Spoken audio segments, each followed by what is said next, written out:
Hello. Oh. We should be live. Are we? Are we really alive? I don't know. Where's I don't see anybody in the chat, so it may just be us.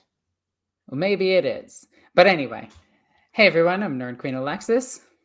Hi, I'm Ross Watson, and welcome to Lorebeards 40,000 in the grim darkness of the far future. There is only lore. I love that. I still love it. I can't get over it. So we do have some comments. People are seeing us. So people are here. We can people see are them here. now. Hey, all right. We can see you guys. Hey, welcome. We've got a great show for you today. We're going to talk about Demetrian Titus. We've got cool miniatures to show off. We've got some really interesting stuff to speculate on for the future of Warhammer 40,000. The 500 worlds. Oh, Ooh, yeah. Ooh. That looks super exciting. It's going to be cool as hell. And as we explain things, we're going to have to explain even more things to explain why the things that we're explaining are cool.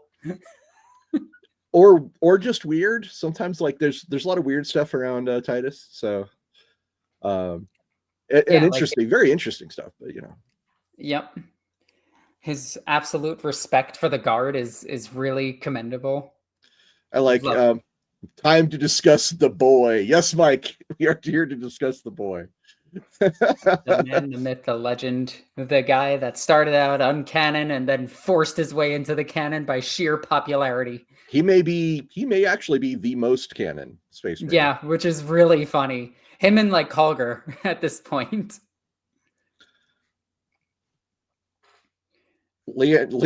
Jonathan King says Leandros supposed to be foaming at the mouth as times promoted. You know, I haven't even played these games, and I know Leandros is kind of a dick. So, yeah. Leandros is a dick, and that's what makes it like he needs to be a dick, though. Like that's does he though? I don't know. Yes, he does. In a universe where a thought can get you possessed by a demon from another dimension, absolutely. He is completely correct. He's just an asshole. I don't know. I mean, okay, so I think honestly, I'm gonna weigh in on the other side here. I think Leandros, or Leandros, as some people call him, I think he was wrong. I think he flat out damaged the brotherhood of the Ultramarines. Oh yeah, without a doubt. And that's not good. Okay, we got a great comment here. I got to bring that up. Does the Codex Astartes approve of the stream? Yes. Sorta. It's Imperial propaganda, so it's perfectly fine. Well, now he's sad because Titus is captain again. Yes, well, yes, that's true. And Ducky says, the stain of suspicion will never fade. I wonder if there's been any other Ultramarine ever that's been accused of heresy more often or more times than Demetrian Titus. Probably that God, what, the Soul Drinker guy. No, he's not an Ultramarine. Oh no, out of the Ultramarines, absolutely not. Yeah, that's what I'm saying. Are there any other Ultramarines that have ever been accused of heresy as much as this guy? Probably not. I think the only other one was Cato Sicarius. And that's it. Can't say that guy's name without laughing. All right, so I did bring a couple of souvenirs today because we are talking about characters from video games. I've worked on some video games in my time, and I brought out my old Dark Millennium Online t-shirt for you guys. Heck yeah. And I have a Primaris Lieutenant helmet right here as well, because Titus, prior to the end of Space Marine 2, was a Primaris Lieutenant, or Lieutenant, as it is called in the British English, which is, of course, what 40K uses. It should just be Lieutenant. It has always been Lieutenant. Even I use Lieutenant. So funny note, when I was writing all the Dark Heresy Rogue Trader stuff and writing for video games, all of 40K is written in British English. So you have to learn how to spell honor with the U and armor with the U, recognize with an S, things like that. It's kind of wild. I just let Google tell me how to spell words. Mike says Dark Millennium Online would have blasted the past. Indeed, sir. We could tell some stories about DMO at some point because that was a heck of a project to be on. Anyway, Ducky says, wasn't Ventress seriously suspected for heresy? He ended up going to the Deathwatch too, but he didn't become a Black Shield. So Well, like, they were suspected, but Titus was suspected like 4 different times. By a whole bunch of different people. Like, So I'm just gonna go ahead. Leandros, an Inquisitor, and then Leandros again. Leandros is a dick. I'm telling you, man. Anyway, so let's talk about Demetrian Titus. Who is this guy? Well, he as it stands currently, prior to the release of 500 Worlds, he is the Warden of Ultramar, the Master of the Watch, which means he is the one who kind of maintains the security of Ultramar. And he has a group with him called the Wardens of Ultramar, which are actually it's kind of a unique command squad. It's got mortals as well as Space Marines in it, which is really cool. That's all we know. Go ahead. It's not as crazy as Gilliman's command squad, which includes an Eldari. There's that. His waifu. No, not that one. He just has an emissary with him. You know, one of these days I'd like to do a what if Guilliman married Yvraine. I think that'd be, oh my god, yes, hilarious. Yes. For our bonus shows on Wednesdays. That'd be pretty great. Yes.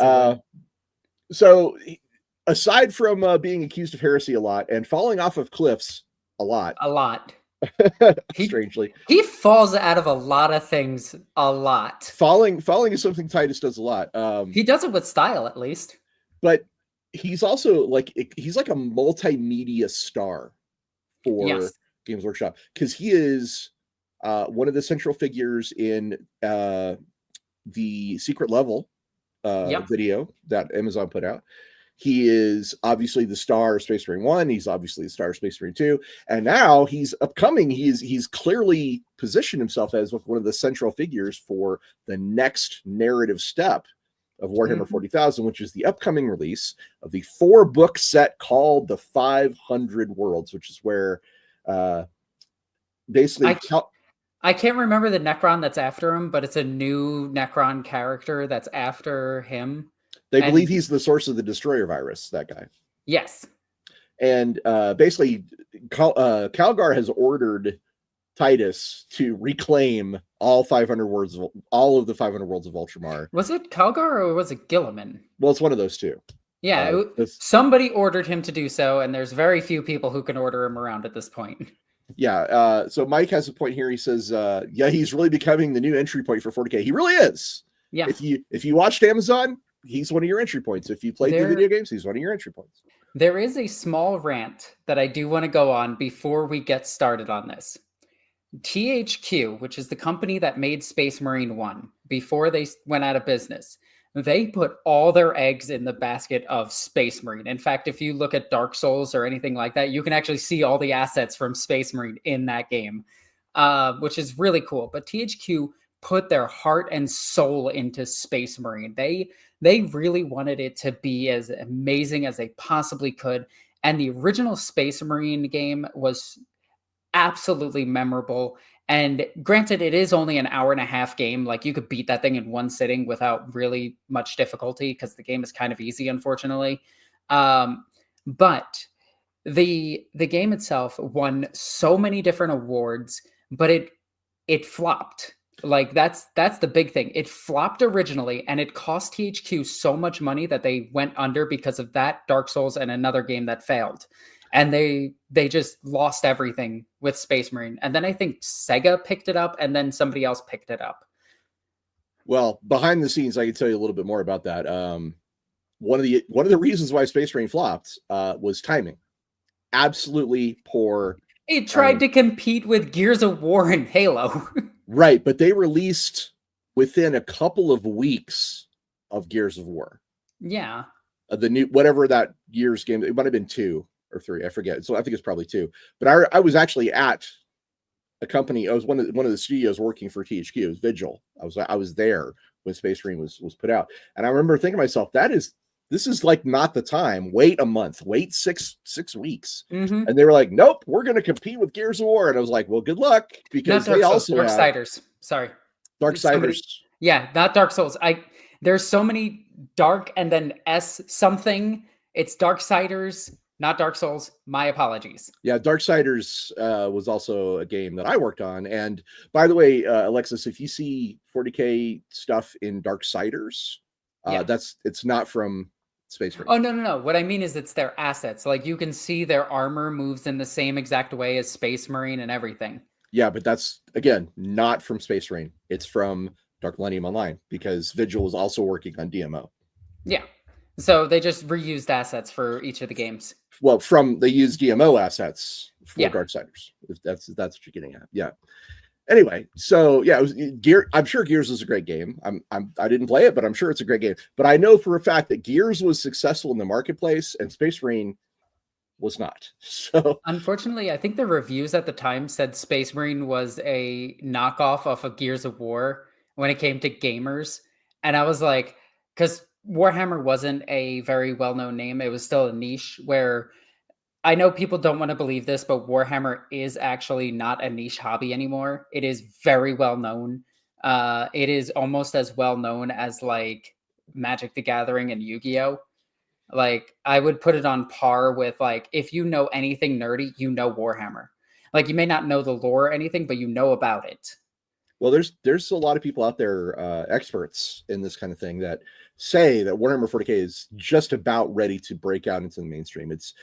There's a tipping point, and some people are saying that's going to be the Amazon show with Henry Cavill, and some other people are saying it's just going to happen organically. But at some point, 40K is going to explode into like, there mainstream. is a giant opening for it right now with the failure of all the Star Wars stuff that keeps trying its hardest because Disney is just throwing shit at the wall and seeing what sticks.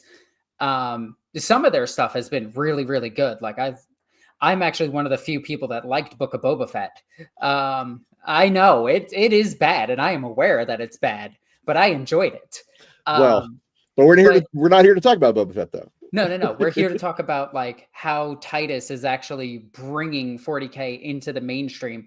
And I do think that a 40K movie about Titus would actually work really well.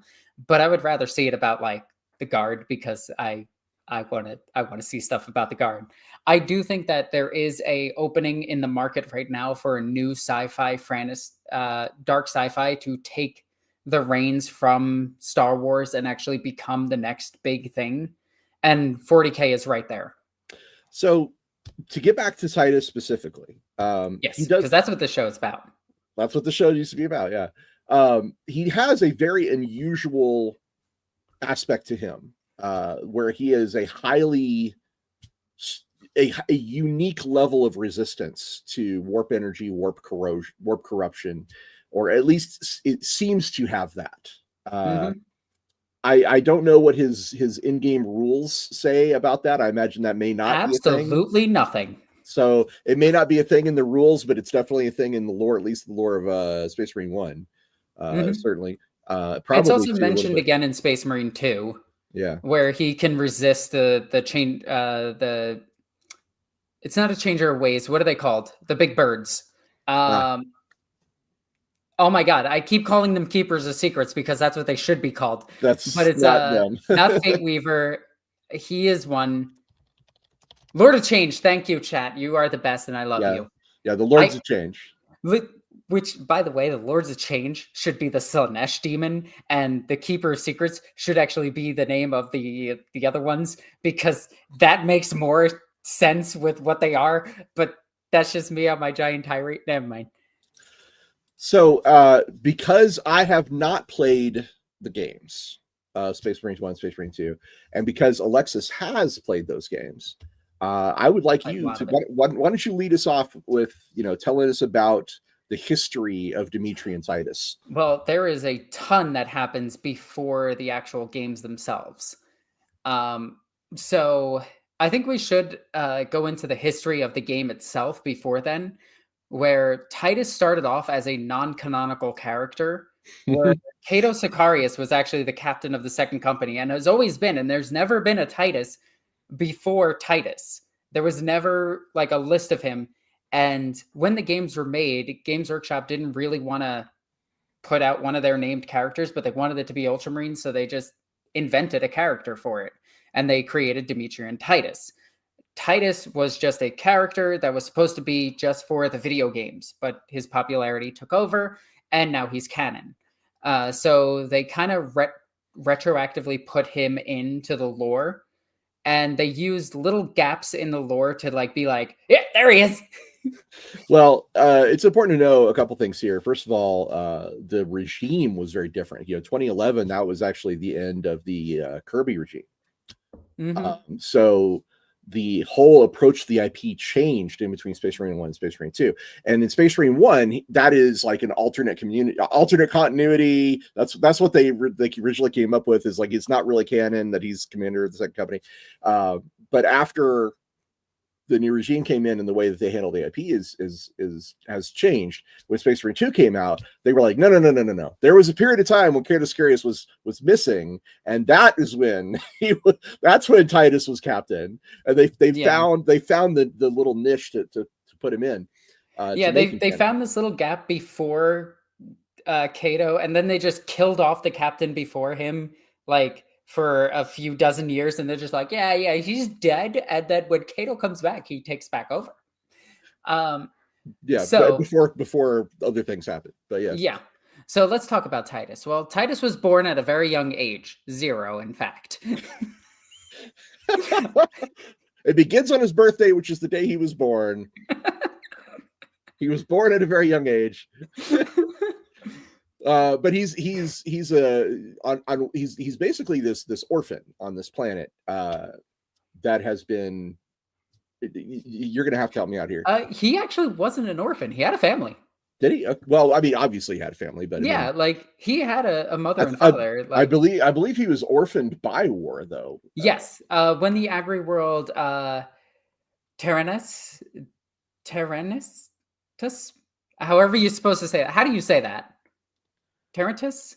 Tarentus, yeah. Yeah. 80 years before the Battle of Macragge.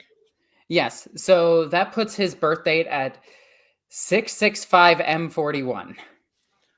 Right. I had to do math to figure that out, and that was stupid because the imperial dating system is very weird. Well, time gets weird when you're dealing with the warp, and especially now in the era of Dominus with Guilliman's just like, he's declaring this year, and everybody's like, okay, we're going to go with that, even if this may not necessarily be true. Yeah. So he was found by Mataris, and Captain Titus was found. He wasn't found fighting, but he did have a Space Marines combat knife that he was dragging, and he himself was cut up, and the combat knife was bloody. Yeah. Like, he was fighting with it. But Captain Titus, even at this super young age, he has a inability to feel fear. Like, it wasn't beaten out of him like a normal Space Marine, or where like Space Marines pretend that they know no fear. Titus just simply can't feel fear. That is actually the thing in the secret level episode. They're just like, no, he does not fear. Which is actually a mental condition, I found out. And I found the name of it, but I don't know how to pronounce that. So if you could pronounce that, by all means. Alexithymia. Yeah, he really likes me, apparently. Alexithymia is... But this is called an emotional blindness, and this is when you are incapable of feeling the emotion.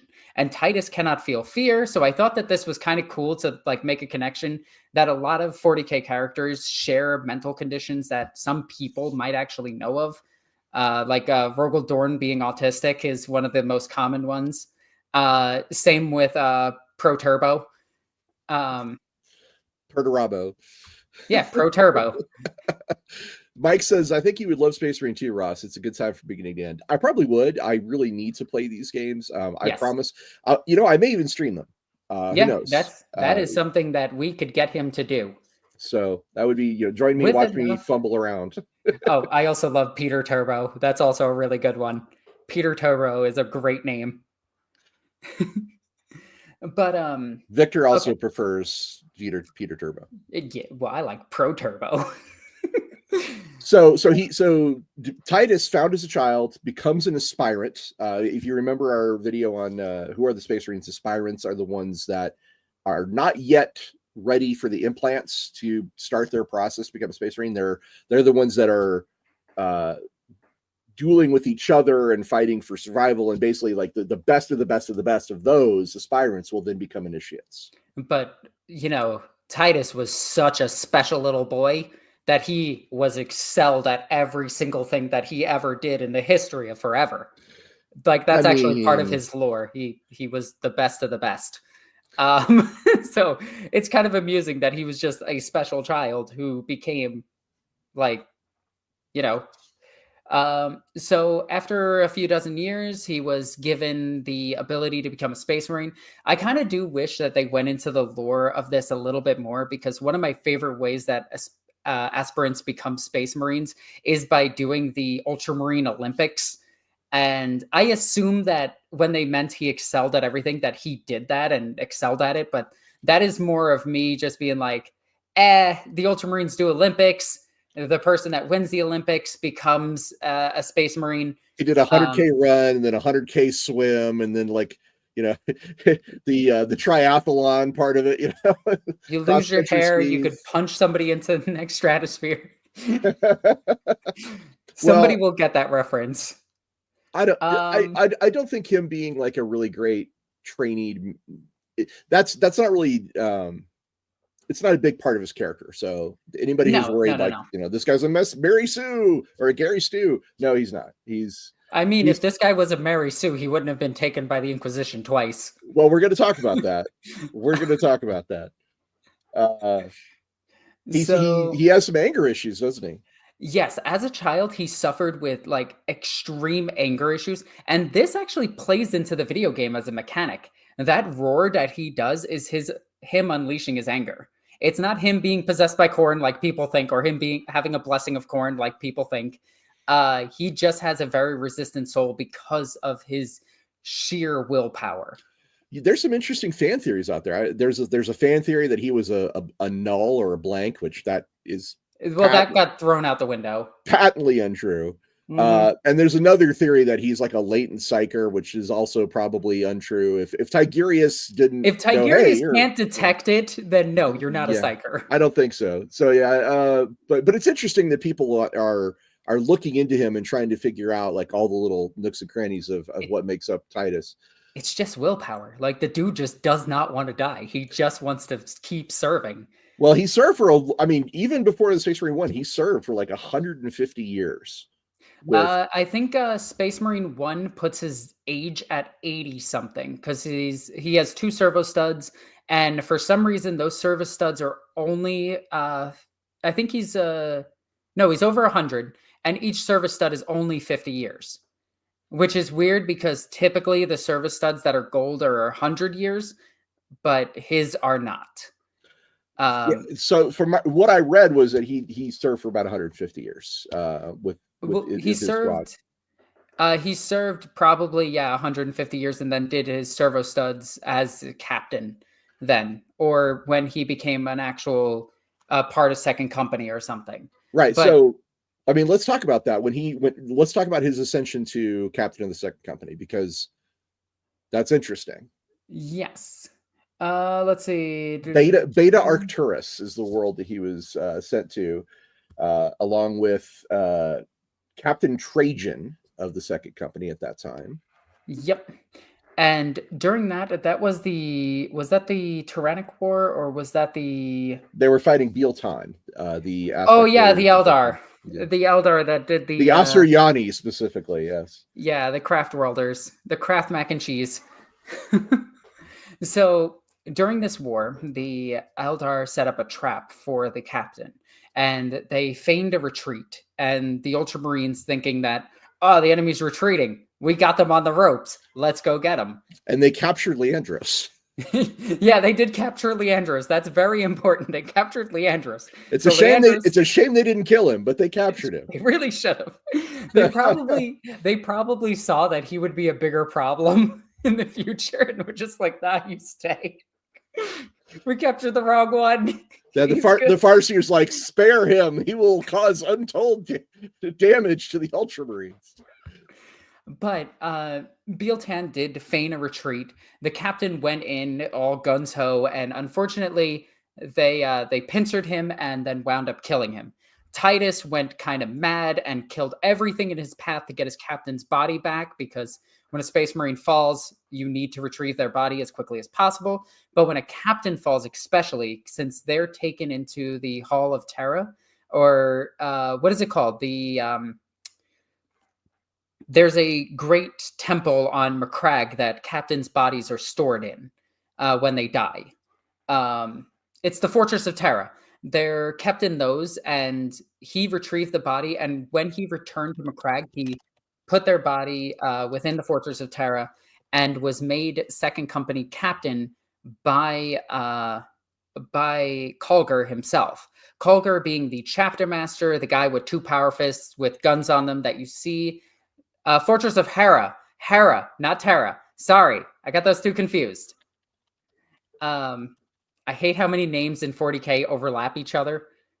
But before he even became that captain, he served as a sergeant of the command company that went with him. He served in the second company. He served through all of the companies. So he is trained as a devastator. He is trained as an assault marine. He is trained as any type of specialist you can think of. And then he became a sergeant. Then from sergeant, he became captain, which is a weird jump. Usually you go to lieutenant or something between there, but he went from being a sergeant of the second company command squad to a captain.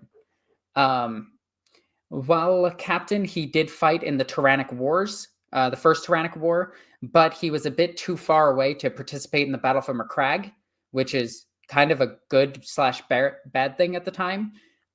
He did eventually come in and start sweeping the Tyranids away, but yeah.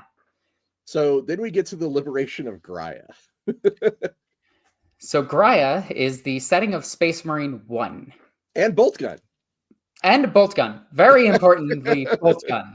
It is the setting for both of these things. Graia was the Forge World of the Mechanicus, obviously. They had Titans there, but they also produced like vast amounts of essentially small arms, bolt guns, plasma guns, melta guns, autogun, like handheld weaponry. Let's be really clear. Handheld weaponry for the Space Marines and the Guard, or the Militarum. But they also could produce Titans, and that's what made it like absolutely something they needed to protect. Yeah, there was a Titan named Invictus on the planet, Warlord class, which is no joke. Warlord class Titans are beasts. Yeah, they could blow away mountains. They're beasts. Yeah. Really quick, Mike says, "Get off my ship, Space Marine." No, you got to say it right. It's "Get off my ship, Spice Marine." You really got to put that spice in there. I tried. I guess my orc is not as my gothic is not as good as an orc, apparently. There is a question. I forget his name. It's Cato. Yeah. Cato or Titus, who's more powerful? It is Titus, but Cato is an absolute monster. Cato was actually trained by Titus. So, yeah. Please do an episode on the most powerful Imperium psychers. Ooh, Imperium only. We plan only. to. Oh, that'd be fun. I'll add that one to the list right now, as a matter of fact. Warlord or Warhound. Graia actually produced both, but it did not produce like Reaver class Titans. And it produced the Lucius pattern Warlord Titan. So it was even rarer. Like, even though the Warlord Titan is the most common Titan amongst all the Titan legions, the Lucius pattern ones are considered rarer than the others. Strategic value, absolutely. It's great. So, yeah, without recapping the entire game beat by beat. Well, I wanted to. Well, go ahead. I mean, you played it. You tell us what happens. So, in the events of Space Marine, the Imperial Guard answer a distress call from Graia where they have detected Orks entering the atmosphere. How the Orks got there is unknown, but the Orks are being led by Grimskull. Grimskull has both teleporting technology and psychers that can teleport him around, and his boys. So they really did not have a defense against this kind of Ork menace, because this is something that Orks typically don't do. They don't just appear. The Ork fleet came to Graia, and the first wave of it quickly overwhelmed the Mechanicus presence on the planet, which, by the way, the Mechanicus wasn't an army at the time, and GW didn't give them the license to the Mechanicus. And there is a voice line in the game that makes a joke about it, where they mention that we're on a forge world and there's not a tech priest in sight because they weren't allowed to make them. But the lore reason was the tech priests and the Scutari and all the Admech were destroyed prior to that as the guard were arriving. If I may, it's important to mention here that Grimskull, War Boss Grimskull, to give him his full title, is a smarty. He sent his orcs not to destroy the orbital defenses, but to capture them, which is very important. It's actually a big plot point that the orcs had control over all the guns. And that's why the reinforcements were having difficulty arriving, because the first people to show up for the distress call from Graia were the Cadians, the 203rd Cadian Infantry Division, I believe. Yep. And then followed in by the Ultramarines, who got pretty messed up by the guns. In fact, the Thunderhawk that Titus arrived in got damaged. Yeah, it gets shot down. Yeah, so Warboss Grimskull is a bit of a smarty. He's not just a brutish. There is a relic from I think 7th edition that references Boss Grimskull without referencing him, and it's the Thinkin' Cap. Well, so it's pretty funny. This might be a good time to put a quick pause and go over any super chats we may have seen. Oh yeah, we got a few. Boop. Necroplayer 97, thank you, sir. Did y'all ever foresee a day where computer games would start influencing the lore? First with the Blood Ravens and Old World, now Titus. Yes. So from the beginning, Games Workshop has had an interesting relationship with the computer game stuff. I mean, I'm old enough to remember the original Chaos Gate and other games like Final Liberation, which I love. Final Liberation. And those games were not canon. They did not become canon. They were just sort of like it's also a video game here. Go play this. Starting around Dawn of War, the first one, that's when you started seeing things like the Blood Ravens getting their own Index Astartes articles in White Dwarf. And so I believe it was a shift to try and use the lore to help promote the product, as well as, the links between the tabletop and the video game.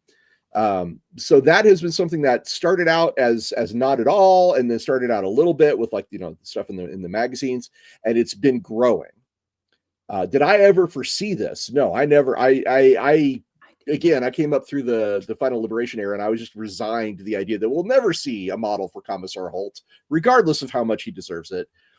But I think it's great. I think it's awesome that the Roundtree era of Games Workshop has really adopted and embraced the idea of working with their licensors and creating a larger tapestry than just whatever it comes out for the war game. So good point, Necrofilayer 97. Very, very good point, and I'm excited to see where it goes from here. The reason I did is it's pretty simple. I've seen it happen with other games. It's just a thing. If something is popular, the company is going to jump on it. Like nowadays, that's true. Not so much in the older eras, but yes. Raging Pacifist 2074. Thank you, sir. Raging Pacifist. I love it. Great name. I don't have anything to add, just here to support. And we deeply appreciate it. We're grateful, sir. We really do. It means a lot. Mechanical Beanstalk. Thank you, sir. To Ross, were the Rakgall and Yuvoth your creation? The Yuvoth, no. Rakgall, yes. And in your opinion, personal headcanon or otherwise, were they servitor races to the Rangda? So the Rangdans were not a thing back when I was working on the Rakgall and Yuvoth. But that is an interesting link. And if I were working on them now, that is definitely something I would probably backfill and try to find a way to connect them to, because they are really cool. Those are both very, very cool races, and the Rangdans are this big mystery from the heresy. So yeah, it'd be a lot of fun. I think I'd enjoy doing something like that. Anything more? 1 second. Squid Tugboat 3689. I love your guys' names. How vital is pre-surgery training to a Marine? I know many Marine chapters pre-select via trials of training, but could you just throw a rando kid into it? Ooh, so depends on the chapter. Yes. Depends on the chapter is always the answer I'm going to give for that. Depends on the chapter. I mean, most chapters are very set in their traditions, so they would never do it. But I mean, the Imperial Fist kind of do with Necromundin gangers. They're just like, you're young enough. Boop. But they don't. The Fists don't just recruit from Necromundin. They actually recruit from a lot of different places. Yes. How vital is pre-surgery training? Almost negligible. Like anything that happens to you before you become an initiate doesn't really matter that much. It's really more about being able to survive it and being able to sort of impress the guys who are going to select you to become an initiate from the aspirant training. There's a reason we see no miniatures for aspirants, because if you don't make the cut, either you die or you become a chapter serf. And if you're a Dark Angel, you just become a servitor. The Dark Angels have chapter serfs too. Yeah, but all of them are lobotomized. No, that's not true. But anyway, yeah, everyone that's on the Rock is lobotomized. On the Rock is different than all chapter serfs of the chapter, because every Space Marine vessel is crewed by chapter serfs. They have tons and tons of chapter serfs. Anyway, Super Orlok. Thank you, sir. That's a beautiful emoji. I love it. Thank you. We love seeing Super Orlok. All right, so that catches us up to we have arrived on Graia. We're fighting War Boss Grimskull, and he has taken over all the orbital defenses. That's where we were left off. Yep, and unfortunately, he started to showboat, and that's where he unfortunately gets seen. And Titus decides a direct attack on the War Boss is the best way to destroy them. So, as Titus's liberation fleet shows up aboard the Righteous, what is his strike cruiser's name? The Righteous something. I cannot remember the name of it, but I know it's Righteous. So righteous. It's Righteous, brah. There is an Imperial Fist strike cruiser just called the Titus, FYI. That's hilarious. I'm just going to headcanon that it's named after him. But as he comes with this strike cruiser, he notices that all the Imperial vessels that are trying to land troops, trying to land supplies, are just getting obliterated by the orbital defense gun. He decides that a Thunderhawk assault is the best way to try to get down there. Unfortunately, a Thunderhawk assault cannot compare to the just sheer amount of flak fire. So he decides to break the Codex Astartes, which is something that Ultramarines typically don't do. Captain Titus is capable of thinking, which is a critical skill for a Space Marine and is very rare. You're only allowed to be that. You're only allowed to do that if you're a named character. But he decides that a jump pack insertion into heavy guns is the best idea. Leandros is just like, Codex Astartes does not support this action. And he's just like, yo, Leandros, fuck off, dude. Why did I bring you?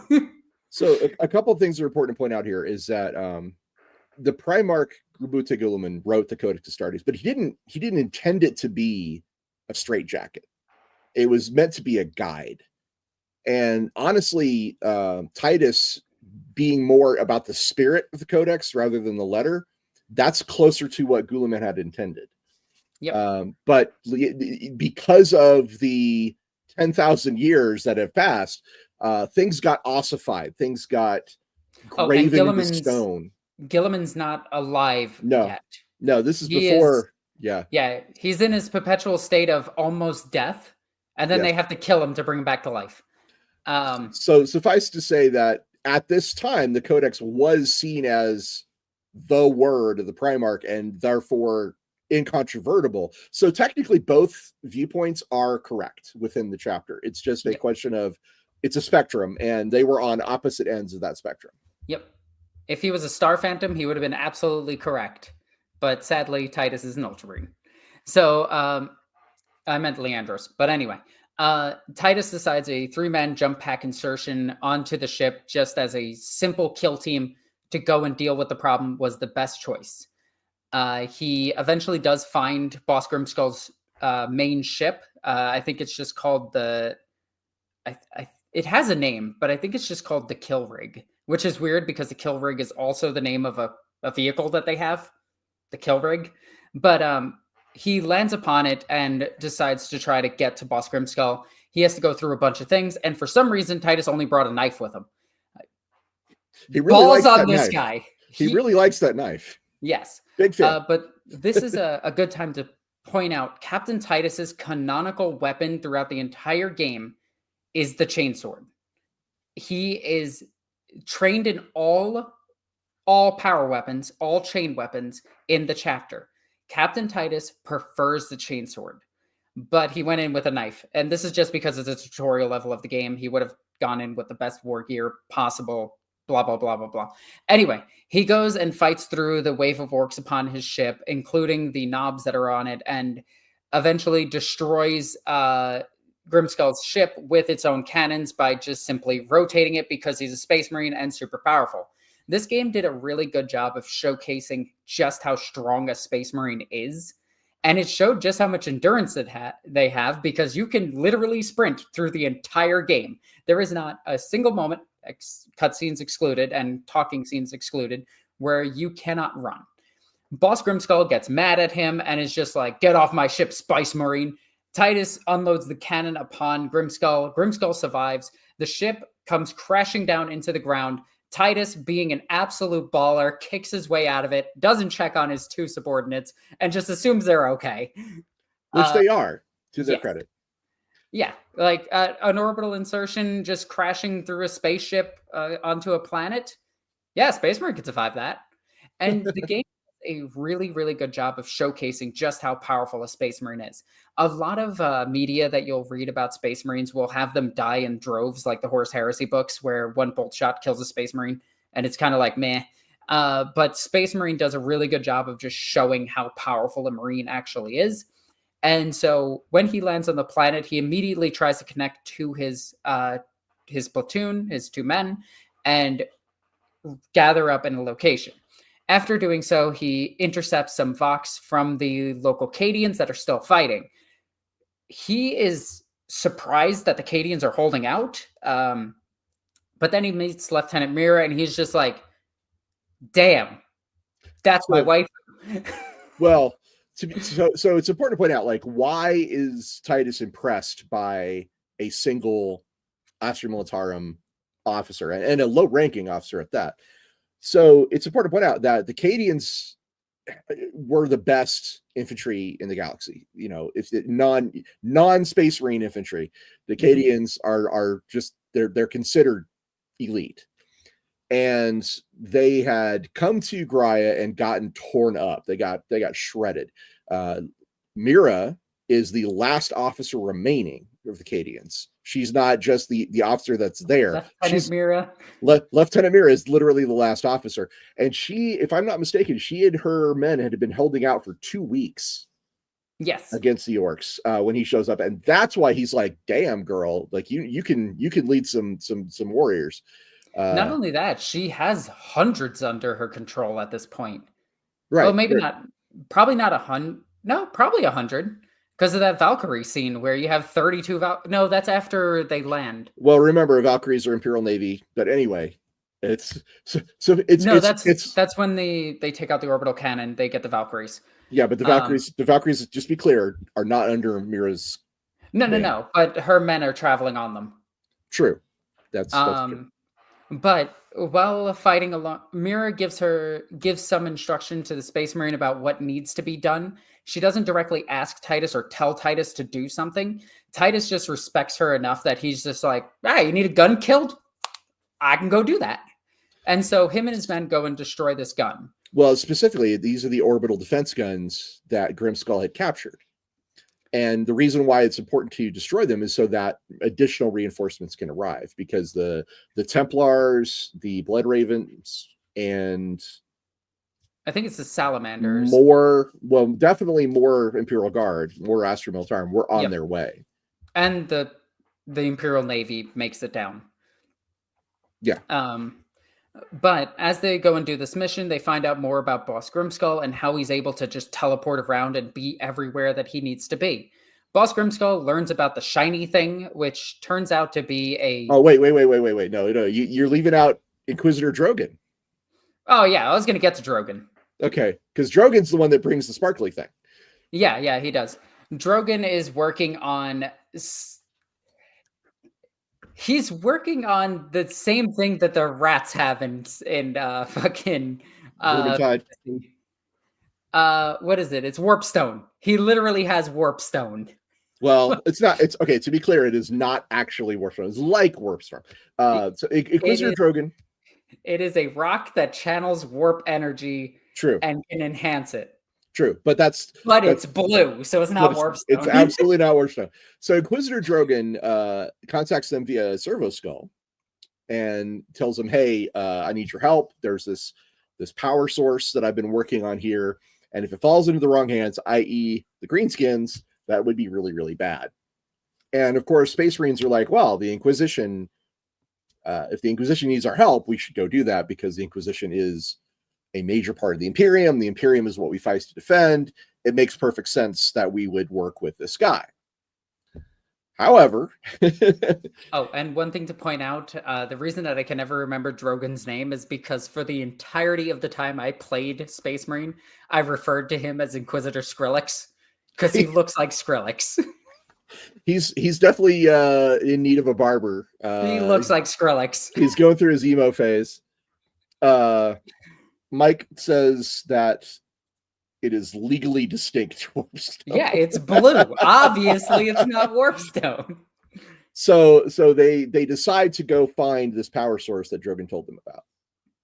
And then that's when Grimskull is just like, "Hey, you're after a sparkly thing. That's mine. This whole planet is mine." And they have their first little tussle, but Grimskull is smart enough to know, "Hey, I can't handle this Space Marine," and teleports away. He runs away, lets his boys deal with it. Grimskull, again, is very smart war boss because he's able to deduce that the only Space Marines that are active in this area are doing something not with me. They're doing something else. I need to go find out what that is. And upon first putting his eyes on this object that is clearly unusual, he's like, "Okay, I need to have that because the enemy wants that." Right? Like Grimskull actually figures out quite a bit from a single look. And although he sounds really dumb because he's an orc, Grimskull's one of the smartest war bosses I've seen in a while. He's very cunning, very, very cunning. Which makes me sad that he dies. Meh. Spoiler alert. For a 15-year-old game. I mean, actually, I think it's older than that. 2011, so it's 14 years. Okay. Cool. You know how I know that? Because I was working at Vigil in 2011. So Boss Grimskull gets his boys together, gets his weird boys together. Boss Grimskull also has a lot of weird boys, like way more, and none of them have handlers with them. Like, yeah. "Stealing my Titans, stealing my loot, I'll rip your guts right out your throat." Me and Victor say this to each other so often when we steal food from each other. Like, he'll grab a fry off my plate and I'll just be like, "I'll rip your guts right out your throat." And then people look at us like we're crazy. And I'm like, whoops. So they fight off the Orks long enough to get the power source to where it's meant to go. And it's meant to go in this device that turns out to open a warp gate. Yeah. So it turns out Drogon was not an Inquisitor at all, but in fact was a slave, thrall, possessed being in league with. If you listen to all of the Servo Skulls throughout the game, Inquisitor Drogon died long before the game began, and his body was possessed. But while he was an Inquisitor at the time, he was loyal to the Emperor and was trying to actually work on this power source.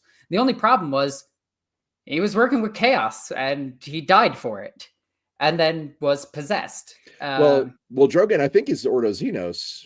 And yes, he is Ordo Xenos. Which means he probably wasn't real well prepared for chaos. Yeah. Which is really weird considering that he was working with warp.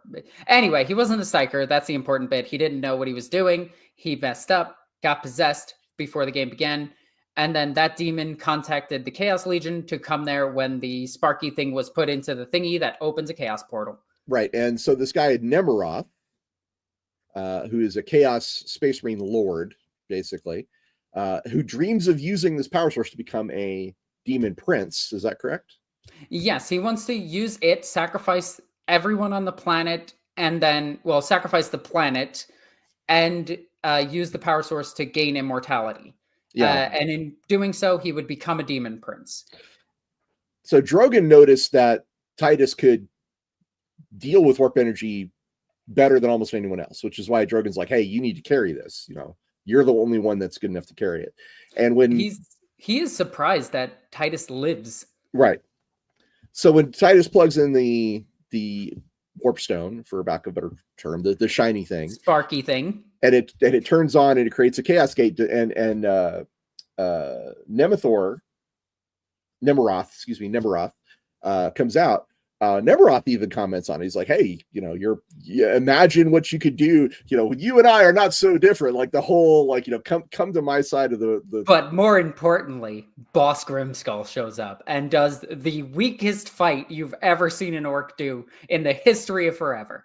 And I understand it, limitation of technology and junk, and they just wanted to make it a cutscene. And then he proceeds to fall off a cliff.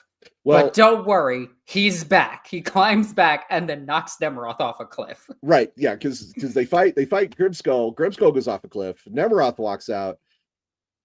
Grimskull jumping back, climbed up all the way back, grabs Nemeroth, and both of them go off a cliff. Yep. A lot of falling off of things in these games. Meanwhile, Titus is just laying there on the ground like, I guess I'll just leave. But now the Graia's got demons and orcs to deal with. Yes. Well, before that, the Chaos Gate opens in the Space Spire. This is a spire that goes all the way to space. I know, crazy, right? This thing connects to a shipping dock where all the ships can go and they can come back and forth to the planet side. And it's mostly meant for goods. It's an orbital elevator. Yeah. Yeah. But it's now broken, which sucks because they cannot replace it. Also, Titus destroys an ancient train that can never be replaced and destroys a bridge that is also ancient and can never be replaced. And crashes multiple ships into the planet. Space Marines are really good at destroying things, not so good at building or replacing things. Unless your name is Vulcan. Yes. So Titus proceeds to try to just go to the Space Spire because he views the enemy chaos more important than orcs. But Boss Grimskull grabs him and is just like, no, we're having a fight.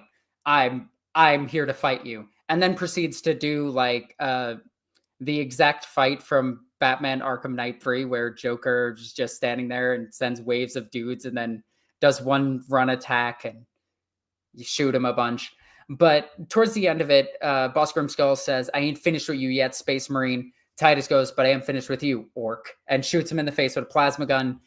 And I still say that he could have lived through that because Gazgul got his whole entire head cut off and lived. Like, they're orcs. I don't need any explanation. I just want a DLC announcement where all you hear is, I ain't finished with you yet, Space Marine. Just said by Boss Grimskull. Rothian Fairmoon says, even though Nemeroth is chaos undivided, due to studio decisions, the only demons we see in Space Marine 1 are bloodletters. So I think that has more to do with limitations of technology again, where the game was just, they couldn't program all the enemies into it. Because if we look at Boltgun, which is the canonical successor, and all those demons do follow Nemeroth, he does have multiple demons of every single god following him. But it is weird that he is undivided, chaos undecided. Like, no, that's not weird. That's not weird at all. Well, it's weird because he would be only the second demon prince in 40k that is undivided. Yeah, but that's the weird part. That you're assuming that he succeeds in becoming a demon prince. No, he doesn't. He is actively trying, but while you're getting punched in the face and your head smashed, you're probably just going to turn into a spawn. And it's very likely that he would have just turned into a spawn anyway, since he was used. Because we find out in Bolt Gun that the greater demons kind of used him. Yeah. But with Grimskull defeated, the Orks flee, because in old Ork lore, when the war boss was defeated, the Orks would simply lose all will to fight and leave, or they would just fight amongst themselves until the new biggest one took over. It's not that they leave; it's that they start squabbling amongst themselves for who's going to be the next war boss. And without the coordination, again, Grimskull, very cunning guy. He was a good leader. Without him, it makes the Orks basically child's play to mop up, and Mira and the Astra Militarum could do a lot with that. I do see somebody saying he's Black Legion. He is not. Also, that doesn't matter. It doesn't matter if you're Black Legion. You can be a Black Legion guy who's like, Nurgle is great. I worship Nurgle. Yes. Just because you're Black Legion doesn't mean you're always undivided. What's interesting is he comes from his own Nemeroth Chosen warband. He doesn't have a lot of Space Marines that follow him, and the Black Legion simply comes in afterwards. Right. And it's important to know the Black Legion is a name for a whole bunch of cults in a trench coat, kind of like the Ecclesiarchy is a name for 500 cults in a trench coat. The Black Legion, they're not all unified. They are all these little petty warlords who decide to call themselves Black Legion because that's what Abaddon wants it to be, and they all want Abaddon's favor. But it's not like you have a membership card and a uniform, right? Like they don't do that. They're not organized like that. Yeah. Anyway, we're drifting off on Nemeroth. It's really about Titus. Let's talk about Titus. Well, we're almost done with the game at this point. So Titus goes, has to fight across the bridge when the Black Legion shows up, and is fighting like crazy. The Blood Ravens show up. There's no dialogue, sadly. There's no like crazy cool things or anything. Like I wanted dialogue between like captains and junk. I thought that would have been cool, but again, they just kind of skipped it. You run to the end of the bridge where Thunderhawk is, which that Thunderhawk could have just landed at the beginning of the bridge, and that would have been much safer. But I digress. You fly over to the Space Spire. You climb all the way up it, fighting demons along the way. And eventually, you decide to, while you're in the near the top of the Space Spire, you tackle Nemeroth all the way down to the ground and crash into the ground. Again, showing just how resilient a Space Marine is, because he wakes up with a tummy ache. Anyone can join the Black Legion. They pay well and have a fantastic dental plan. They do. Anyway, the only reason I left the Black Legion is, hang on, we're not talking about that right now. So Titus basically jumps on the following body of Nemeroth, who's trying to become a demon prince, and literally crushes his head, right? I mean, that's how it works. Yeah, he grabs his head and just smashes it. So Nemeroth is dead. Grimskull's dead. Titus's two companions are also dead, I believe. No. Leandros is dead. We know Leandros lives. Yeah, Leandros is dead. Leandros is dead to him. The sergeant, the other guy, what was his name? The one that got the Freddy Krueger treatment. Yeah, he got killed by Nemeroth. What was his name? You're killing me. Sidonis, the other, Thanks, Victor. Because he was a veteran, like a veteran sergeant or something like that. Yep. So Sidonis was the other guy. He does get killed. Leandros lives. Yep. But we have yet to. The end of the game gets really interesting right at this point. So go ahead, tell us all about it, Alexis. So the end of the game, an Inquisitor shows up. Inquisitor Thrax. Yes. Yeah, Inquisitor Thrax shows up with the Black Templar. Now it's only 4 Black Templar members, and they come aboard the greatest aircraft in all of the Imperium, the Arvis Lighter. Actually, I think it's a Valkyrie, but I just wanted to mention the Arvis Lighter because I love it. But anyway, the Inquisitor threatens to destroy the entire planet and kill the entire populace. Lieutenant Mira is standing there and is just like, oh, hell no, I'll defend Titus. And Titus is just like, he'll kill you and everyone you know. So I'm just going to take this one. And he decides to go with him. And exchange... Wait, though. Why is the Inquisitor after Titus right now? Oh, because Leandros decided that Titus's warp resistance must be a sign of corruption, because nobody can come within that close to warp taint without being tainted themselves, which is true. I mean, it's what they believe. Yes. I wouldn't say it's true, but it is what they believe. So Leandros technically does what he believes is correct, which is call the Inquisition. I don't know how he got an Inquisitor that quickly. That's pretty impressive, but they do come down. I assume that this Inquisitor was just so happened to be traveling with the Liberation Fleet and then was just like, oh, chaos. Don't mind if I do. So Mike says, because Leandros is a snitch. This is the biggest Space Marine on Space Marine snitching incidents, period. The worst part is he doesn't tell the chapter master. No. He doesn't let it He goes happen. Outside the chapter. Yeah, which I think is a betrayal of the chapter. So what's interesting here is you have two characters who are both having different responses to the ideals of their chapter. So for Titus, the Codex is really about the spirit, not the law. He believes in the ideals of brotherhood and bonding and the chapter being the home base for their culture and traditions and beliefs. And he finds that all like that. That's something that Titus believes in very strongly, but he's starting to become a little more disenchanted with it over time. Or like he's kind of grown away from that a little bit. Whereas Leandros is like, no, the chapter is all, the Codex is all. In fact, the Codex is so much all, I'm going to go outside the chapter to make sure you, specifically you, are punished for disobeying the Codex. And these are both, I don't know if what I would say Leandros is a reasonable response, but it's an understandable response. But I don't think Inquisitor Thrax did anything wrong at the time. So Rothian Fearmoon says, from what we learned, Thrax was a total piece of crap. We do learn this. Who hates all Space Marines and tries to find reasons to excommunicate whole chapters if he can. Yes. These guys exist. He has excommunicated 6 chapters. Go look at the Knights of Blood again. Which is my favorite example of this, is exactly that. The Inquisition's like, you're a little too good at your job. Excommunicated. Yeah. But we do find out, this is the events after Space Marine 1. Titus is taken away to Thrax's secret laboratory and secret evil villain lair here. And he's hidden away. And he's hidden so far away that even when Kulgur, who has to search for Titus, and makes calls to Thrax is just like, I'm going to leave you on red. Thrax was torturing.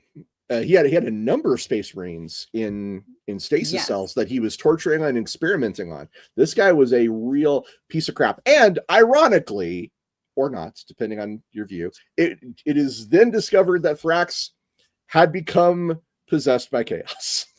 It's almost like Titus is just a magnet for this. So Thrax gets wiped out, and another Inquisitor that I don't think we ever learned their name comes in to clean up everything. No, we do. It's the Inquisitor at the beginning of Space Marine of Boltgun. Okay. The Inquisitor that takes what is his name? Malus Cato? Yeah. I think that's his name. That's Malium Cato. Yeah, that's the Boltgun guy. Yeah. The Inquisitor that took him is the one that is currently trying to rescue Titus. How he does not intend to rescue Titus. They're intending to go after the power source, but they wind up finding Titus. So in the events of Boltgun, Malium Cato goes through all of Graia, where it's fully almost demonic. And he proceeds to kick the ever-living shit out of every single thing in the history of forever, including things that he should not be able to kick the shit out of. Now, I don't think the gameplay of the game itself is canon, just like I don't think the gameplay of Space Marine 1 is canon. I think that is probably Cato telling the Inquisitor, "Oh yeah, then I killed a second bloodthirster." Oh, it was great. But jokes aside, Cato fought his way all the way through Graia and eventually finds the power source. The power source gets returned to the Inquisitor. Eventually, the Inquisitor then finds Titus, kills the demonically possessed Inquisitor Thrax. The Red Hunters did that. The Red Hunters chapter did that. So Thrax was possessed by demon while he was out with the Grey Knights of all people. Well, that's pretty awkward for the Grey Knights. There's a story there. I'm almost certain. But the long version, this all comes back around to Titus being released and declared free from corruption after being held in this prison for like a century. Yep. Which is convenient enough timing for it to come to almost current time. So that's the first game. That's the first game and Bolt Gun. A little bit of Bolt Gun, yeah. Yeah.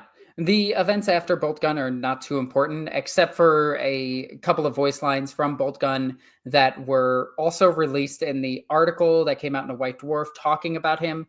So White Dwarf, being loosely canon, does say that Cato was trained by Titus specifically, which is kind of means that he's from Second Company and then went into the First Company because he became Stern Guard. It doesn't necessarily mean he's in the same company, but... or he just served alongside Titus, and Titus was just like, "Hey, do you want to know how to kill Xenos real good?" Well, so Titus, when we begin Space Marine 2, Titus is in a very, very different place. He's been working with the Deathwatch for about 100 years. So this is 100 years of captivity, and now 100 years with the Deathwatch. Yep. And what's really interesting to me about Titus' service with the Deathwatch is that he went into the Deathwatch as a Black Shield. Black Shields are guys that, for whatever reason, for a multitude of reasons, and his voice changed. That's important. They paint over their chapter symbol with just a black shoulder pad. This can be seen as a rejection of your chapter. It can be seen as a new start. It can be seen as a lot of different things. Some Black Shields are guys from groups like the Knights of Blood who want to still serve, and they go to the Deathwatch, and the Deathwatch has librarians that go into those guys' brains and like, okay, all he wants to do is serve the Imperium, and he can't do it with this chapter. So, and then the watch captain, whoever's in charge of the Deathwatch at that area, they make the decision on whether or not to bring that guy in. How the Deathwatch never discovered any of the other chapter's secrets is beyond me. Well, they take vows. For example, the apothecaries that the Deathwatch has, they take very specific vows to never reveal any secrets they learn about the other chapter's gene seed. But could you imagine like a Dark Angel working alongside a Fallen who's a Black Shield, and they're just like, and they're just standing there like, we want to kill each other. We want to kill each other. So famously, the Dark Angels resisted sending anyone to the Deathwatch who was a member of the Inner Circle. Mm-hmm. So if you had a Dark Angel that went to the Deathwatch, they wouldn't know about the Fallen. Yeah, because they would be not part of the Inner Circle anyway. Yeah, because once you become a veteran, then you can join the First Company. Well, because you have to work all the way up to the First Company. There are, during different periods, pre-era Indomitus, yes, that's true. So just really quick, I'm sorry, I got this note here from Mike. I mean, the Deathwatch should know about the Fallen and the Wolfen. No, they should not know about the Fallen, because only the Inner Circle knows about the Fallen, and they don't send those guys to the Deathwatch. But knowing about the Wolfen, a lot of people now know about the Wolfen. Now, yes. At the time, again, pre-era Indomitus, not so much. And the Wolfen are basically a legend up until Era Indomitus makes it no longer a legend. Yeah, well, it's before the Era Indomitus, the Dark Angels attack them, and then it's the Fall Acadia, then the Era Indomitus. But yeah, you have isolated incidents, is my point. But anyway, so Owen, but also the Black Rage and the Red Thirst. Red Thirst or Black Rage. Inter-squad conflict happens all the time in Deathwatch. Depends on the makeup of the kill team, but you're not wrong. Yeah. Anyway, so man, we can talk about the Deathwatch all day. We can, because I literally wrote the book on the Deathwatch. Anyway, that's a whole nother episode. We will do that. Let's talk about what it means that Titus is a Black Shield. So for Titus specifically, he felt shame. He wanted to hide himself away from his chapter, and he didn't really connect to the other Deathwatch members. He lost his brotherhood, essentially. And conveniently, everyone around him died again, because that kind of just seems to happen. Well, imagine that you grew up in this monastery full of warrior monks, okay? And they're all brothers. They call you brother, you call them brother, you consider them your family. You are close, right? And you fight with those guys for 150 years, okay? We're talking lifetimes, 3 times my own age, with the same group. And then you go to this Forge world, and I also had to do the math. And one of your brothers, one of the guys who, you believe that you can trust with everything, one of those guys goes and snitches to the chapter. He goes outside the chapter. And the chapter, from Titus's perspective, the chapter never tried to come get him. Like, he doesn't know that Calgar was searching for him. Was trying really hard to get him. So there's a bit of, I've been, not only am I exiling myself, but I've been exiled from my chapter. And this Titus, good. Titus was seeking a death in the Deathwatch, as weird as that is to say. Like, he wanted to keep serving, but it felt to him like he needed to die. Mike says also he was emo. Mike says the Space Wolf that dies in the beginning is the same Space Wolf from Rogue Trader. They have the same name, the first name, Ulfar. I don't know if that's confirmed that they are the same guy. His name is Wolf. No, it's Ulfar. That's Wolf in Icelandic. Okay. I love that all the Space Wolves that are named just like Ulfar are just Wolf. So, well, the Wolfy Wolves with the Wolf swords, Wolf. It's not as bad as the Dark Angels, where everything is death. No, it's worse. The Space Wolves, everything's a wolf. Look at their codexes. I do miss the Jaws of the World wolf. That was such a cool psychic power. Anyway, so what happens to Titus at the end of his Deathwatch service? Well, we have to talk about like the very end.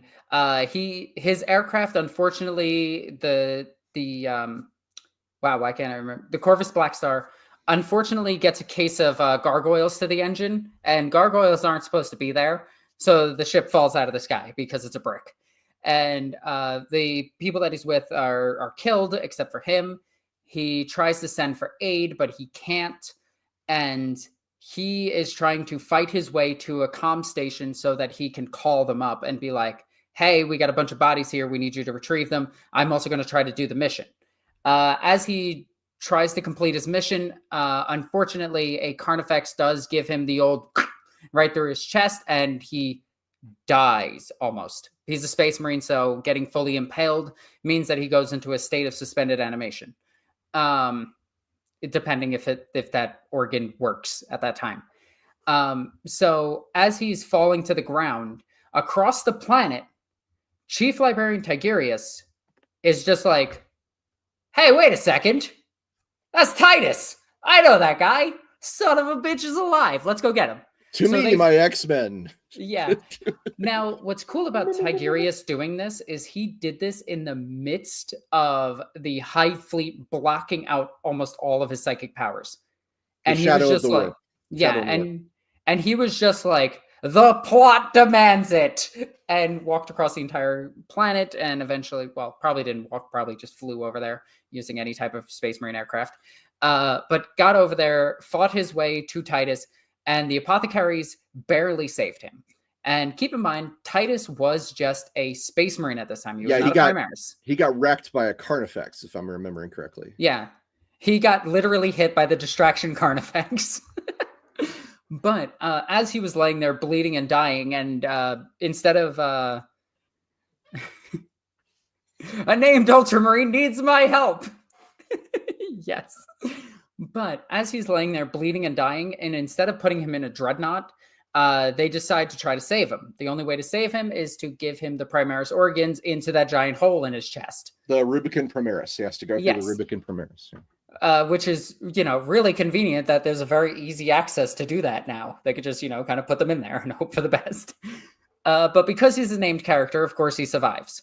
I'm sorry. He goes through supreme agony and the entirety of the rest of Space Marine 2. You are fighting as Titus while he's trying to heal. So that's why he feels weaker in Space Marine 2 than he does in Space Marine 1. That's also why he struggles with a few things instead of just directly pushing it over. You can actually see all the surgery scars because literally they had to take all of his skin off to get to the black carapace to open it up and repair all of it and put his skin back on. It's kind of painful a little bit to a Space Marine. So the surgery was a success because he's a named character and he got a miniature out of it. So now he can't die. Right. This is when he and because he'd been gone so long from the chapter, and because the Primaris Marines were now being incorporated into the chapter, and because Guilliman returned, like all of these, there's a whole bunch of things that line up. But basically, they're like, you can't be a captain because we have a captain of the second company. We're going to make you a lieutenant. Yep. And the funny thing is, it's Captain Acheron, right? Yeah, Captain Acheron. Yeah. Captain Acheron was a scout when Titus was a captain. So it's really awkward that roles have reversed, and Acheron is actually he's intimidated by Titus. And he only gives Titus 3 men for anything. He needed a little bit more than 3 men because eventually he will die to gene stealers. But that's not at this point yet. Titus, the entirety of Space Marine 2 is happening. Titus and his company, his 2 men and then his 3 other men that can be anything, just elites of anything. His little kill team. It is a kill team, 6-member kill team. Yeah. Well, it's a combat squad in the Ultramarines, but I mean, you can also call it a kill team, but it's a really combat. I think it's actually a Soul Blight team that he's leading, is what it's actually called now. Okay, but well, maybe different now. Yeah. Regardless, he has 5 men under his control. 2 of his buddies that would later replace other dudes that one had a name and the captain that died. And then he has 3 other more nameless characters that are just for you and your friends to play through Space Marine 2. Yeah, you got Gadriel, which was the former commander of the squad that Titus was assigned to, and Chiron, or I think it's pronounced Chiron. Yeah, it's Chiron. Yeah. Both of them are absolutely amazing. And one of my favorite lines in the entire game is the guy looks at Titus and just goes, and they're about to do another orbital jump into heavy defenses. And they're like, the Codex Astartes does not support this action, but I am looking forward to it. Yeah, that's that guy. That's Gadriel's arc. Gadriel's arc is that he's kind of Leandros, he doesn't trust Titus at the beginning, and Titus has to reveal through the course of the game that he was a Black Shield. And when he does, he earns the trust of the men under him, and he wins back that brotherhood feeling. And it's actually a really emotional game, which is really weird. But the first game also had a lot of emotion in it too. It was just super cool. Yeah, but Gadriel and Chiron kind of rekindle that fellowship and brotherhood that Titus had been missing. And they do this by kind of starting out a little bit like Leandros, like they're a little what's going on? Why are you resistant to warp energy? Why were you a Black Shield in Deathwatch? Why won't you tell us these things? They even attacked him. They even wound up attacking him when a possessed astropath told them that Titus was a heretic. Yeah, a lot of people, so many people have proclaimed Titus to be heretic. And all of them have been demonically possessed. Not all, but most have turned out to be demonically You possessed. Just give Leandros a chance, he will get demonically possessed. Some of them are just assholes like Leandros and Thrax. Thrax was not possessed at the time. So, no, but he gets possessed. Leandros and Thrax are both technically not possessed when they accuse him of heresy. But the astropath certainly was possessed when she declared him. Anyway, we're going through a lot of this just to tell you the story of Gadriel and Chiron, but they're important because their story is what rekindles that feeling in Titus that I'm back. I'm now an Ultramarine. I'm no longer this guy who had to exile himself. I have redeemed myself as not just a Space Marine, but as an Ultramarine, as a son of Ultramar, as a son of Guilliman. Yep. And this is reinforced very heavily, first of all, by Tigurius early on. Yep. And there's a really great scene where Calgar shows up as well. Well, there is one more really important thing that we do have to mention. Titus does destroy an entire Hab city, like an entire hive city, so that the Tyranids can't get the biomass. I think that's just important to mention that Titus does order the death of billions of people. Oh, hey, you, me. Yes. I wish I had an assistant like that. It would be nice. It's great. But I can tell you, denying the Tyranids biomass is a very unfortunate but effective method. Of course, Inquisitor Critman, much later on, would take this to an extreme. Oh, I just drank that. No, give me a drink, you butt. I need a new assistant. So the story of Space Marine 2, we've kind of wandered far afield from that. But the story of Space Marine 2 is that there's a new threat, which is the Tyranids. And the Tyranids are attacking planets like, what are the planets in this second one here? Demarium, Avarax, and the world that we first found him on, which was the Deathwatch group was on a planet called... I honestly forget.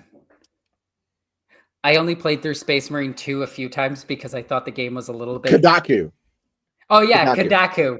Kadaku. Definitely not lifted from any other title. Certainly not Klindathu. Yeah, right? Would you like to Certainly know more? not. Yeah, absolutely not Klindathu. It's Kadaku. Yeah, they were not subtle. So the threat is the Tyranids, and the Tyranids are here in force, and they're invading. And while Kadaku was a death world, the other planet that I named, which I could... Oh, also, everybody, if you want to support the stream and support what we do here and get your questions answered, you can use the super chat feature. It goes a long way to helping us out. Now, back to Ross trying to figure out a name. Yes, sorry. Avarax. Avarax was a hive world. So Avarax was far more important to the Imperium than Kadaku. So that's why the Deathwatch had been in Kadaku sort of investigating, and they're like, oh shit, it's Tyranids. Yes, legally distinct Klindathu, absolutely. So now they go to Avarax because the Avarax has the greatest need. If you defend Avarax, you save a whole bunch of Imperial citizens, you save a lot of infrastructure, you bolster the defense of the entire subsector if you do that. So they go to Avarax, and this is where the first half of the game takes place. Yes. Yeah. However, there's a certain point at which you discover it's not just Tyranids. Because surprise, chaos, which the Space Marine 2 has one of the most unfortunate storylines because it copies Space Marine 1 kind of point for point exact storyline, but just less character. So they're trying to send a message. They're trying to, they feel like if they can punch a message through the shadow and the warp, they can get reinforcements. They can, basically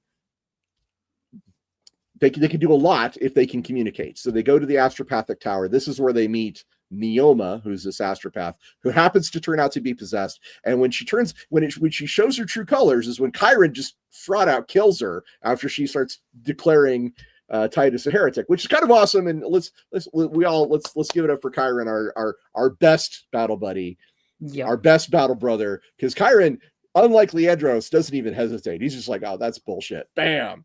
Yep.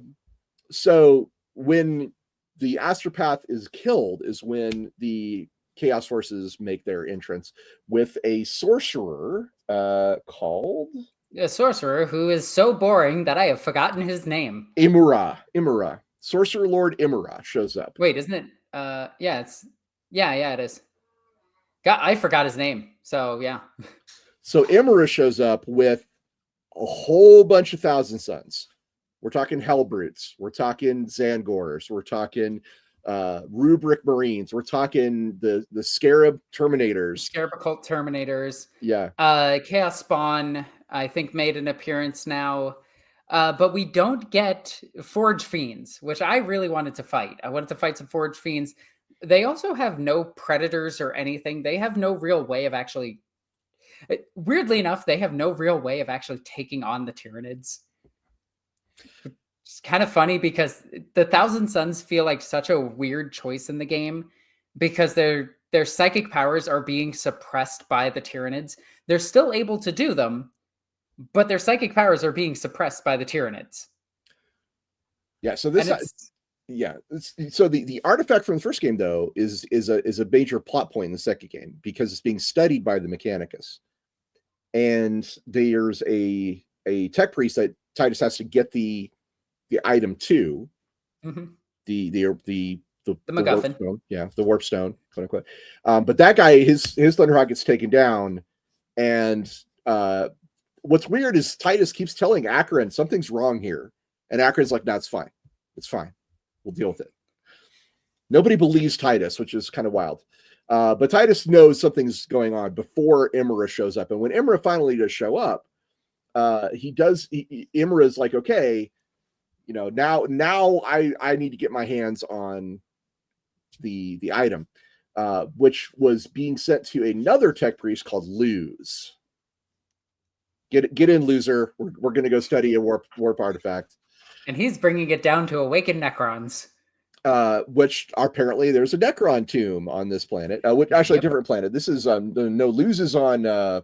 He's not. Yeah, they bring it to a different planet, and then they bring it down to him or them because it's a tech priest. Luz is not on Avarax. Luz is on a different planet. I can't remember the name of the third planet.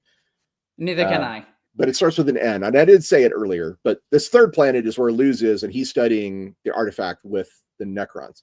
So it's all a manipulation by Imra. Imra is the one that put the idea in Luz's head to study the thing in the first place. Imra is the guy who took out the other tech priest to force Luz to be the only one to be able to study it in the first place.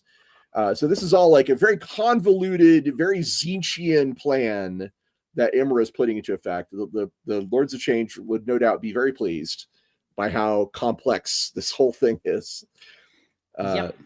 So the Astartes end up going to this third planet, talking to Luz, figuring out that this device is part of a thing called Project Aurora, which will make it into a weapon to be used against Xenos groups and Chaos, which is exactly what Drogon's was talking about doing in the first game. It is. Also at this point, the Tyranids have been defeated. They haven't been fully defeated. The Swarm Lord, not the Swarm Lord, the Hive Tyrant of the group was killed, as well as a few other synaptic creatures along the way. Yeah, Titus split up his forces to do this. Yeah, right? So the Tyranids don't have their synapse anymore, which is just like the Orks not having their war boss anymore, and thus they're easier to pick off. Well, Demarium, and also demons appeared. Demarium is the name of the world. And when you kill a synapse creature that has a very wide reach, like a Hive Tyrant, it does... It causes a synaptic backlash, which is a psychic boom across all the Tyranids near it. Right. And it can fry their brains. Temporarily. They in the lore, what they will do is they will actually revert to their feral instincts and just go do that. But they will no longer be a coordinated group, kind of like the Orks were after killing Grimskull. The video game takes a few liberties here with just the Tyranids all just kind of go after the Hive Tyrants. Well, it is implied that the Imperial forces are still fighting them, but it's like, yeah, they're fighting them. Also, the Navy's fighting them. Yeah, Titus is doing this. So Rothian Fairmoon says that. Sorry, it's Demarium. Demarium is a grave world that turns out to be a Necron tomb world. Yep. There's a lot of Necron worlds underneath Imperial worlds. Now, I do think that he was trying to use the Blackstone to amplify the psychic beacon, the sparky thing, in order to open up the warp gate. Do you mean noctiliths? Yeah. It's just black stone. It's just another way of saying it is black just stone. black stone. It's like that's why the Necrons are there, and it's definitely not looming up for the third Space Marine game where there's going to be Necrons as enemies. So yeah, there is a point in the game. Now, correct me if I'm wrong here, Bill Alexis, but isn't there a point in the game where Titus is like, okay, you're a kill team X, and you go deal with the Hive Tyrant. You're kill team Y, and you go deal. And meanwhile, we're gonna hold this position. Right. It's more like he just orders one group, and then Acheron takes charge of the other group and does something. But then Titus kind of does his own little thing. But Acheron is just like, do what you think is best, because he puts some trust into Titus because he knows the legends of Titus. Right. Who was basically single-handedly saved Graia in the past, and trained the guy that single-handedly saved Graia again. Yep. So I mean, there's. Yeah, he kind of met a celebrity Ultramarine. But yeah, so Imra's plan involves all of this stuff. And his final plan is to actually capture the chapter master and lock him in the warp and then kill him or possess him. But then Titus gets in there with his team, and you fight the Lord of Change and beat the Lord of Change. You also beat the Chaos guy at the same time. Well, there's a Necron obelisk that he's using, that Imra is using a Necron, like it's like an obelisk. I mean, it's not. Yeah. It's like a stone. It's like a big crystal like thing. And, it's an obelisk. Yeah, and he's using that as the anchor for the warp rift. Yep. And you get this really, really cool cinematic scene of all of the Ultramarines like moving up and everything, and actually trying to get to there, and you can. The last part of the game is really fun, and I wish more of the game was like it. Yeah. Mike says everyone should just listen to Titus always. Acheron learns this to his dismay, that Titus is almost always right. Yes. But the Ultramarines get surrounded. They think it's their last stand. They put up the company banner and they fight until it's like a box cover. It's the coolest fucking thing ever. It is such a cool scene. It's like somebody took that 80s like picture of the Space Marines all standing with their flag. A pile of Space Marines, just a pile. They were just like, we need to make this into the game, and they do, and it's a really fun mission. And then Kulgur shows up, and Kulgur doesn't have enough animations, so he's just shooting instead of punching things because they don't know how to make they don't know how to make power fists cool. No game does. They all look stupid. But he fights alongside, gets taken by the big bad, and then a Lord of Change fight ensues where you fight the Lord of Change in the warp, and you eventually destroy the Lord of Change or just banish it. It'll come back when it's needed. But the scene where Calgar shows up is pretty epic. Is amazing. And Calgar, like Tigurius. Oh yeah, there's a scene with the Dreadnought. I haven't played this game, but I understand there is a scene where a Dreadnought. The Dreadnought is absolutely amazing. Take me to the slaughter. Where is Magnus? He's not here, brother. His offspring will do. And he just runs and kills him. Hey, shit ass, throws a giant pillar at a Helldrake and kills it. That's pretty awesome. God, I love the Dreadnought. The Dreadnought, they single-handedly, like this game, and I want to point this out, how impactful this game was.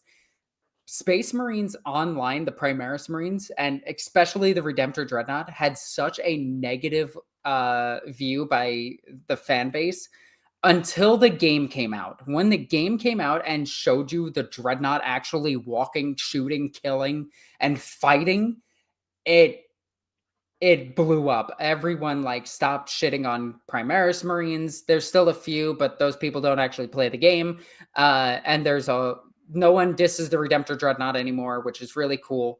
I do wish that we got the Ballistus and maybe the Brutalis in there, but third game maybe. So to be clear, Primaris Marines, the first batch of Primaris Marines, were super generic looking.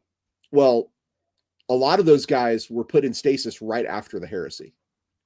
So they remembered guys like Magnus, and they remembered, the Legion on Legion conflict. There's in Wrath and Glory, I made it clear that they made a point of having a special thing that if you wanted to be one of those guys, you could take this ability called Primaris Perspective and actually be one of those guys who remembers the post Crusade Imperium as opposed to the heresy, post heresy era stuff. Anyway. Oh, and this is actually really cool.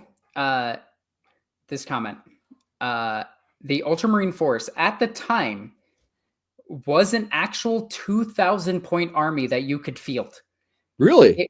It was. Every picture of a force that they showed was a 2,000 point army at the time. Points have adjusted since, so I don't know if it's still accurate, but at the time, they showed a 2,000 point army that you could buy and play. And I thought that was super cool. Now, for Titus, this is a big moment because Calgar is the chapter master of the Ultramarines. Now, he's not Guilliman, who is the Primarch, but he's right underneath him. In the chart of important people. There is one more thing I need to bring up, but it's at the very end of the game, and I'll let you finish this. So Tigurius is already sought about personally, and Tigurius is a big name guy in the Ultramarines. He's a very important. He's the chief librarian. He's one of the uppermost members of the chapter. Calgar is the most uppermost member, unless you count Guilliman. And Calgar showing up and saying, "Good job, Lieutenant Titus," however you want to pronounce it. That's a big deal for Titus.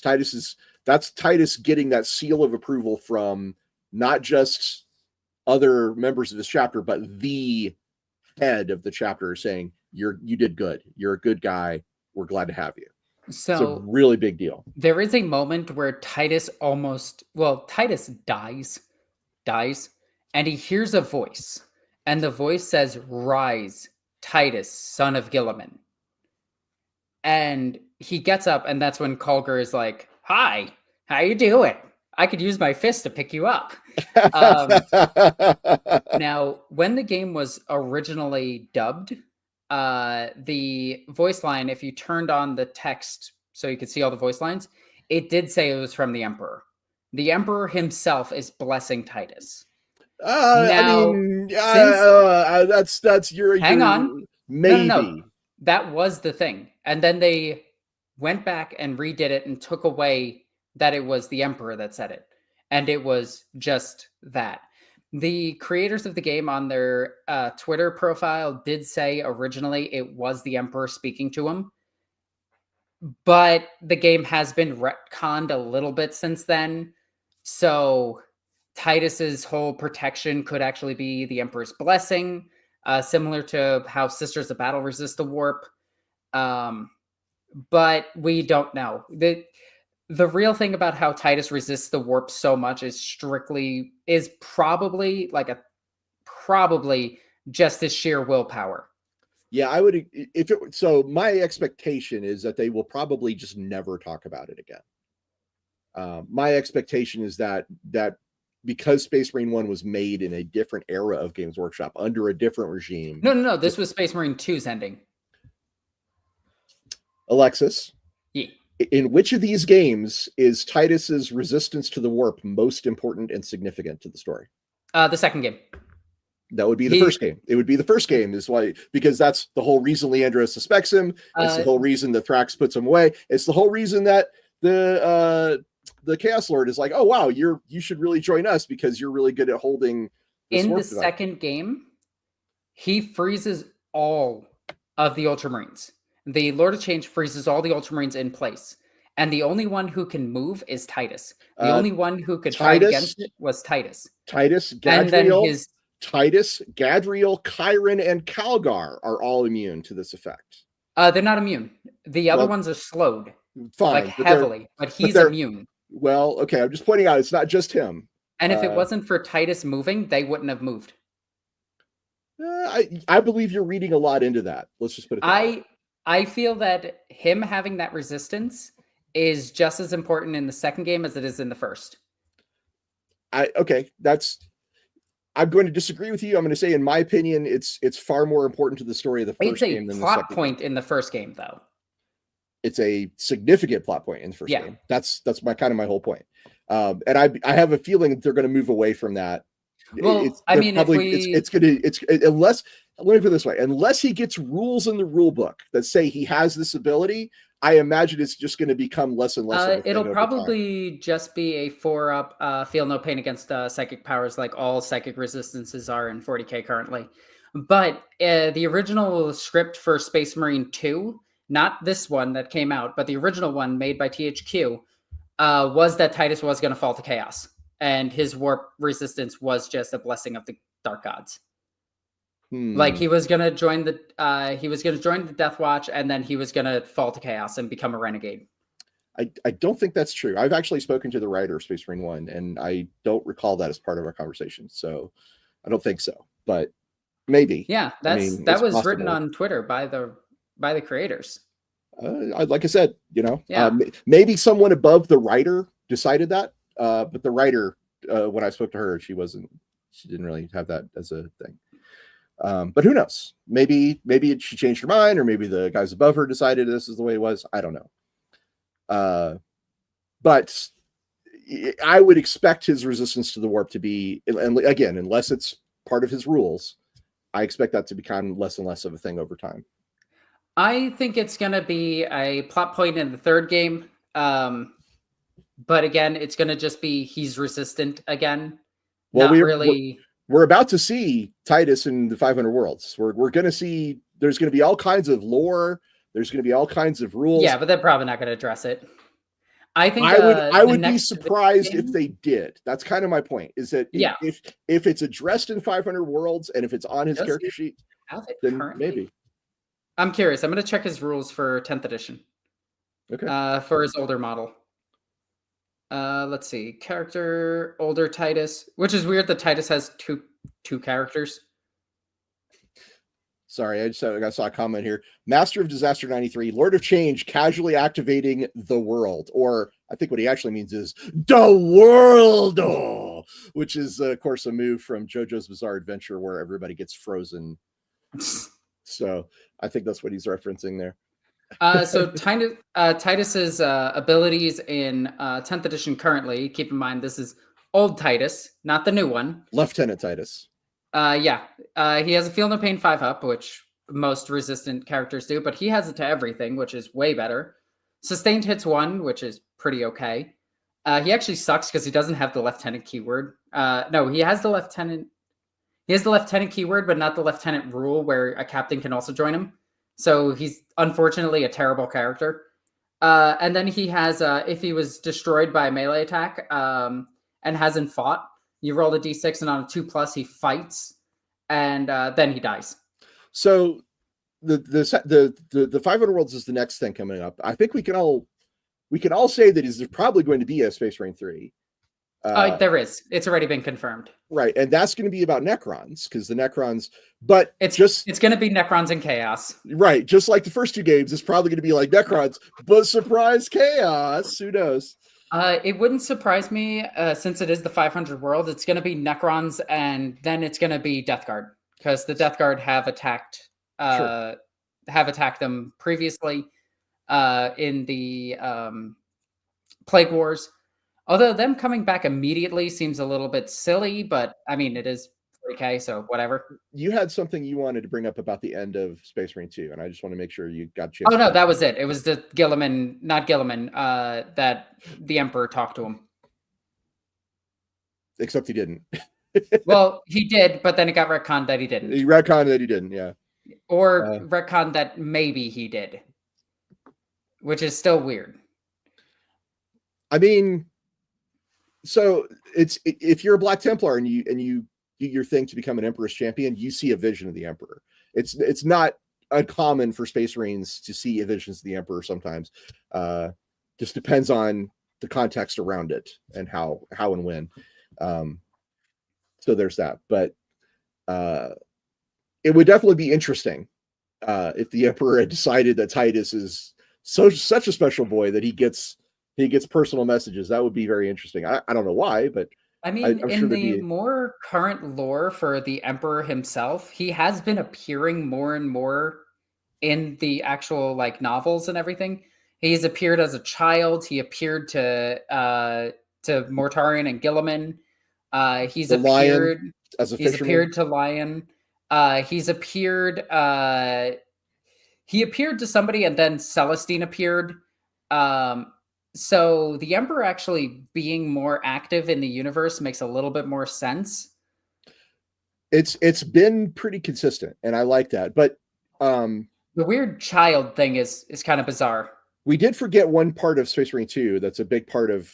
It's not a big part. It's a part of Titus's journey. Throughout Space Marine 2, he is constantly scolded by a chaplain, an Ultramarines chaplain. Oh, yeah, and it turns out to be Leandros, like an ass. At the very end, the chaplain pulls his helmet out and says, "You may have proven yourself to the chapter, but I will always find you suspicious." And now, it's Leandros being Leandros again. Cool thing about that miniature, cool thing about all the characters in Space Marine 2, they all have miniatures. Captain Acheron is the captain in Phobos armor, the exact miniature, which is really cool. Leandros's chaplain is the chaplain that came out with the original release. Captain Titus got a miniature that looks nothing like him. And I will still argue that the Titus that they released was so bad they had to make him a captain and re-release him as an apology, which is funny that there's more Titus characters than there is.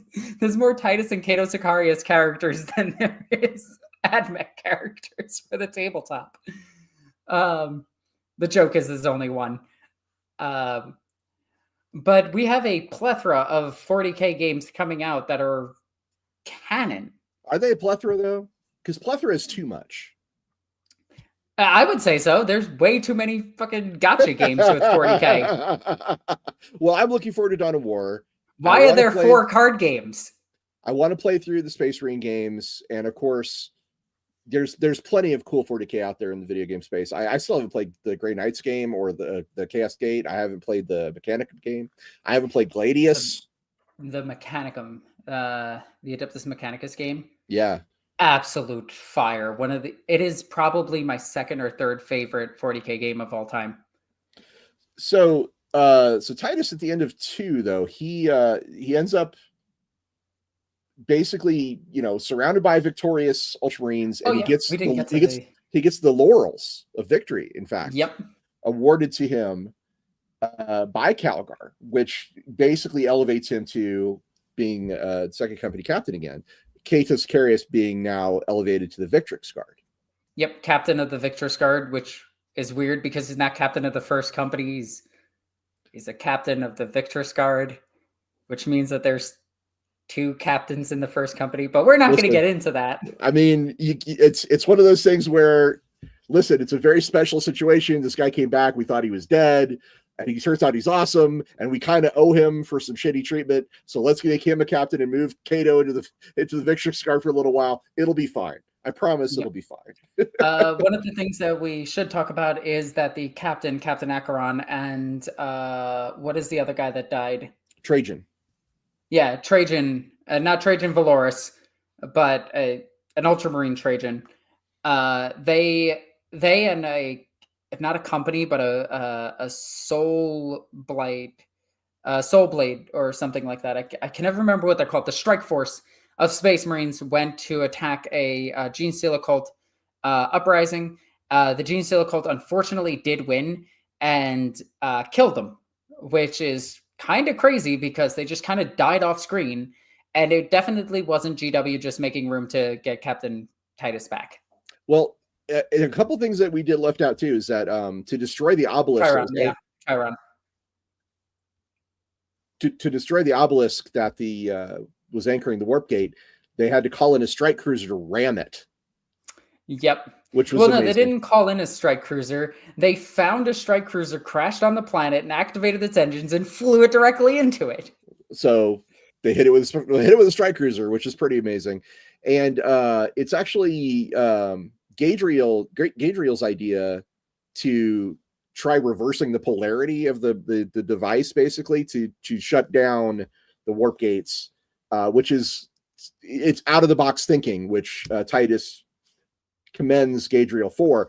The lesson that Leandros had failed to learn, Gadriel does learn. And it's a lot. It's personal growth, not only for Titus as a leader, but also as a communicator. It's personal growth for Gadriel to accept that what he's told and learn from it, as opposed to Leandros being like, no, I'm going outside the chapter, screw you. Yeah. So, which, yeah, by the way, he was never punished for. Well, you could argue that being a chaplain's punishment enough. Yeah, that's what I would say. I would say that that's like, because he was in the second company and he was a veteran of the second company, so it's like, yeah, no, I think he's a sergeant at the time. No, the other one was the sergeant. He was just he wasn't a stern guard. He was just a veteran. And yeah, but he becomes a blade guard. Mataris becomes a blade guard later. Yeah, on. but I mean, Leandros. We don't know what he did prior. Yeah, we don't. There's a story. Game. There's probably a story there somewhere. I don't. Is there more for Space Marine 2? We covered the majority of that. That is Space Marine 2, and then afterwards we just got a small cinematic for it, and then we now know that Captain Titus is Captain Titus. Well, he apparently went out to a mission to a planet called. This is a really terrible pronunciation. Zajuj, where they located and destroyed an idol dedicated to Tzeentch. Apparently, it makes sense. There's a lot going. It's. I don't think this is super important, but it is like the bridge between Space Marine 2 and 500 Worlds. And we know this. We know that by the time the 500 Worlds comes out, that Titus is the Master of the Watch and Warden of Ultramar, and has formed a group of special guys called the Wardens of Ultramar, which includes Mataris, his old mentor, as a blade guard. It includes Gadriel, but it also includes other mortals. It includes an admiral of the Imperial Navy. It includes a diplomat. It's really interesting stuff. And oh yeah, we didn't even mention the secret level stuff. Why don't you talk about the secret level stuff? I don't know if there's much to mention in there. We don't know what kind of mission it is. We do know that that's the Gene Stealers that did wind up killing the captain. Right, so, and Mataris discovers. We talked a little bit about it. Mataris discovers the child, which is are those two separate stories, or is that all one story? No, I think that's all one story. Okay, I think that is the story. Titus just brings was it an astropath, or was it a what was it that he brought with him to protect him from the Tzeentchian possessed sorcerer? In what? In secret level? God, I don't know. I'm sorry. Yeah, I think it's an astropath that he uses to protect him with like a dome, and it doesn't work because it doesn't work.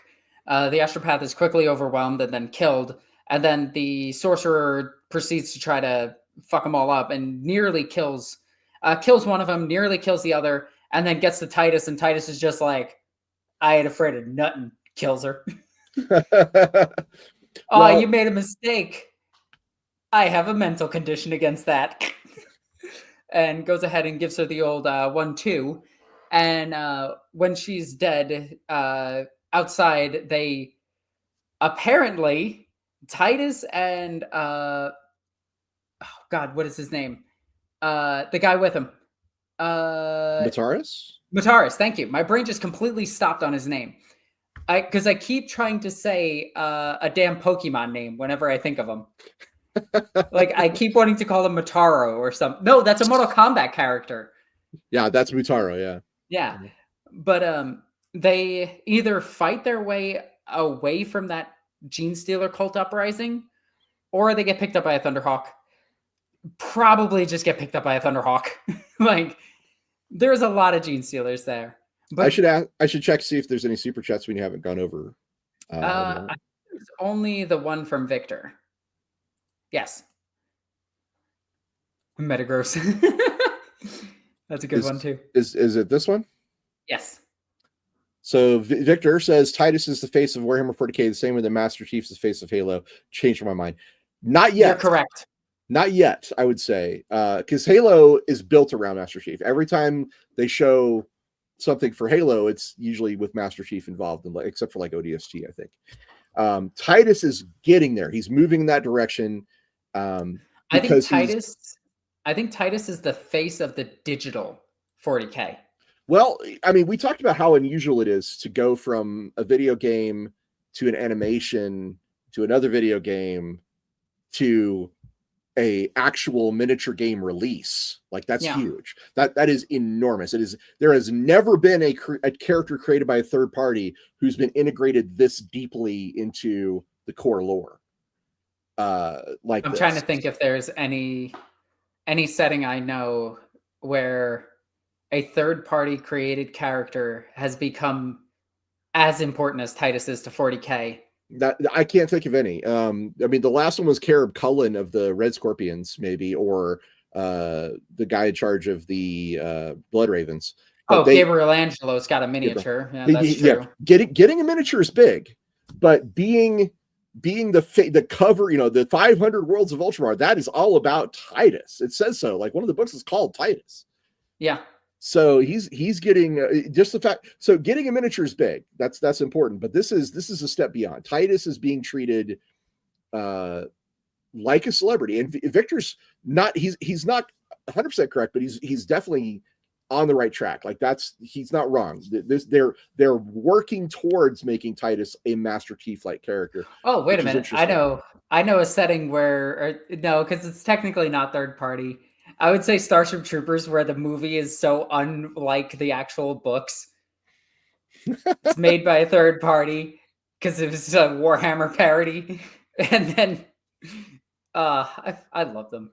The Uberstrike 5. The Uberstrike 5 are cool, but they didn't do a whole new edition of Warhammer with those guys as like the cover boys. That's the difference. Also, I do want to point out how important Titus is to the setting, because Titus's miniature was made in less than 2 years. That is huge for Games Workshop. Games Workshop works in 3-year intervals for miniatures and miniature production and their game overall. For a character to come along that is so impactful that they had to rush and make his miniature. And not only that, they rushed to make a character miniature. Characters lose money for Games Workshop. It's one of the few things that loses money for them. So before Titus, there was Uriel Ventress. Mechanical no one cared about him. Well, Uriel Ventress, though, in a lot of ways, they have similar journeys. And Uriel Ventress he did have some miniature. He still does. Uriel Ventress was in the Deathwatch. He had a lot of stories written about him in the novels. It seemed like, in a lot of ways, they were on parallel tracks, but Ventress was in of course in the much older regime under the much older style, back from the Kirby era. And in that time, I don't think they were ever going to take someone and elevate them out of, they wouldn't have allowed it to. Yeah, I think Titus is actually a good mix of Uriel Ventress and Kato Sicarius. He's an interesting guy, and I like him. There's nothing I don't like, which is interesting to say, because there's a lot of characters that I'll see him like, I like this about them, but I don't like that about them. Titus is one of those guys I'm like, I kind of like everything. Like there's nothing I don't. He's just a likable dude. Look at his face. He's got really relatable stories. He's got relatable arcs that he's been through. I love the fact that he had that period of time where he went through the self-exile as a Black Shield, and how important that is. Well, I like how important that is to his story. Like that is, it is. It's not just a moment. It was 100 years. He did that for a century. Yep.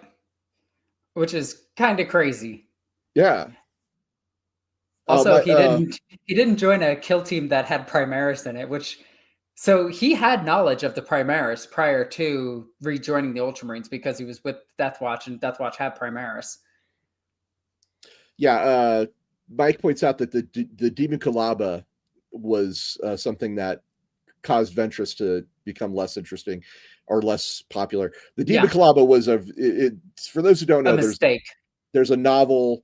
The Uriel Ventress was Graham McNeil's guy in the novels, and one of the novels that he wrote involved the Iron Warriors doing stuff with demons to create Space Marines. Sorta. I don't want to get into.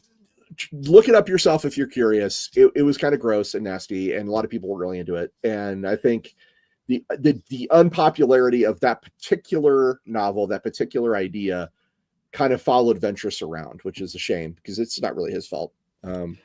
The one thing I will say about the Demon Kalaba is the people that bring it up did not read the book.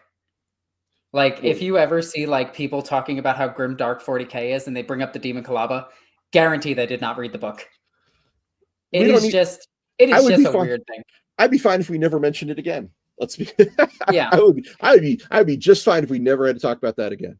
Yeah. So there you go. But so Titus it's really interesting to see because he's going to be the star of, I guess, a third game, as well as tied into Bolt Gun, as well as the 500 Worlds.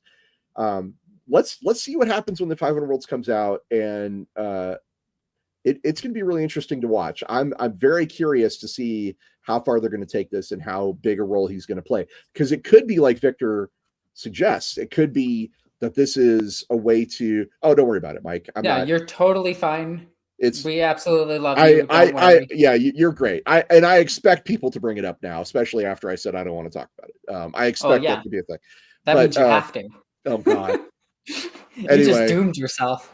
I think the thing for me that's the most interesting about Titus is to see what his potential could grow into. What I want to see from the third Space Marine game, including Titus, is I want to see Titus. You showed your weakness. You really did.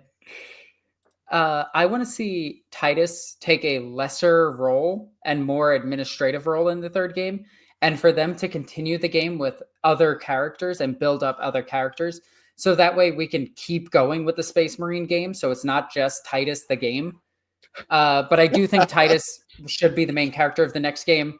But I do like that Kato is his own character. He's getting a waifu in the form of a Sister of Battle. That's amazing.